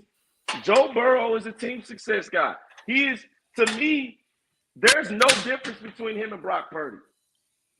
There's no difference between him and Brock Purdy. They're both guys who are completely dependent on the talent around them.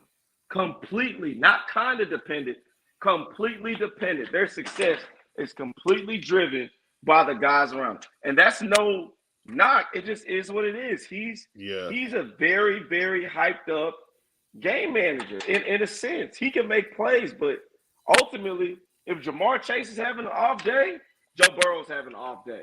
Shit, Lamar don't even matter. I don't even know if his receivers are having a good or a bad day. I know Lamar is going to be on it. Josh Allen, we saw what Josh Allen did. Josh Allen, and I forgot to mention his name. Josh Allen is clearly the third best quarterback in football because the top three, Pat, Lamar, and Josh, it does not matter who is around them. That nigga Josh Allen accounted for 4 touchdowns. And who do you have out there at receiver? Keith Sweat. Nobody. Just making fucking plays, man. That, to me, that is what an elite quarterback does. We keep saying that Joe Burrow's elite. I don't see that shit from Joe. Ain't no hope when things ain't going good. I'm not looking at Joe. Joe, man, come on, man. Lead this thing to promised land. I'm like, man, it's done data. Chalk it up. Look forward to next week. It's over with, fellas. Joe Burrow ain't gonna bring your ass back. Ain't no fucking way. Motherfucking weenie, dog. I'm just rambling, dog. I go on about Joe. I prophesize about this. I've told folks they don't want to listen to me. His ass got beat by the goddamn Patriots. I'm telling you, Patriots and Madison was in the room. Yeah. They trying to lose games right now. Joe Burrow out here letting them off the hook. They pissed off they got that damn win. They're like, fuck. We need to load up on talent. We ain't trying to win right now. We're trying to take fucking L's, Joe. Shit, we try to give that one to you. And shit, the other Joe they got rid of, Joe Mixon, went crazy in Houston. Oh man, god damn, did he ever? And that's somebody else that I mean, he's a very underappreciated star player. That motherfucker can run that rock. That is a running back's running back. Joey Mix, that's a bad motherfucker, man. That is a bad man. He's consistently just always carried the load over there in Cincinnati, and we don't really say much about him. Like we talk about Jamal, we talk about Joe Burrow, Man, we talk about Higgins. that's just the demise of the running back. Cause he got hurt, didn't he? But once he got hurt, it was over with. And you know how they treat these running backs. Oh, you got hurt, the price just went down for you. Yeah. Yeah, and he said, okay, that's all good. Let me go over here to H-Town, man. Let me go over here with these boys over here. No state taxes. Nah, none of that, man. Y'all have fun over there in Cincinnati. I don't even know what the fuck there is to do in Cincinnati. I'm gonna come over here to Houston, man. Yeah. Go to Bun B Burgers, man. I'm gonna get me a little trill burger. Little trill burger over here in Houston, man. That's what he went ahead and did. And look, we see. I think that's another thing right now too, just how undervalued the running back position is. But if we look at all the best teams in the league, they all got something in common. They got themselves a motherfucking meat rack workhorse. The Chiefs got themselves a Pacheco. The Eagles said, fuck it, we got to go get us somebody. They got themselves Saquon the Don. You know, shit. The 49ers got Darius Sanders. You know what I mean? Like, you got to have yourself a motherfucking workhorse back. And these teams that want to be so cute, they'll learn that the hard way. I mean, I like the talent that Jacksonville has, but they got to get themselves a back. I love Travis Etienne as a weapon, but he can't be here every damn back. We saw that motherfucker fumble that bitch right when he was about to get to the end zone. He is an asset, but he is not an every down back. So some of those teams that are kind of like, you know, teetering the line between good and great or average and good, a lot of it is due to their running game, man. Teams got to invest more in the running game, man. I know I'm all over the place, but that's one thing I kind of been noticing. I agree with you because I definitely feel like when it comes to mid to late November to December, the running game is gonna really expose whether or not you're one of those teams because like people thought the Kansas City was shut down last year.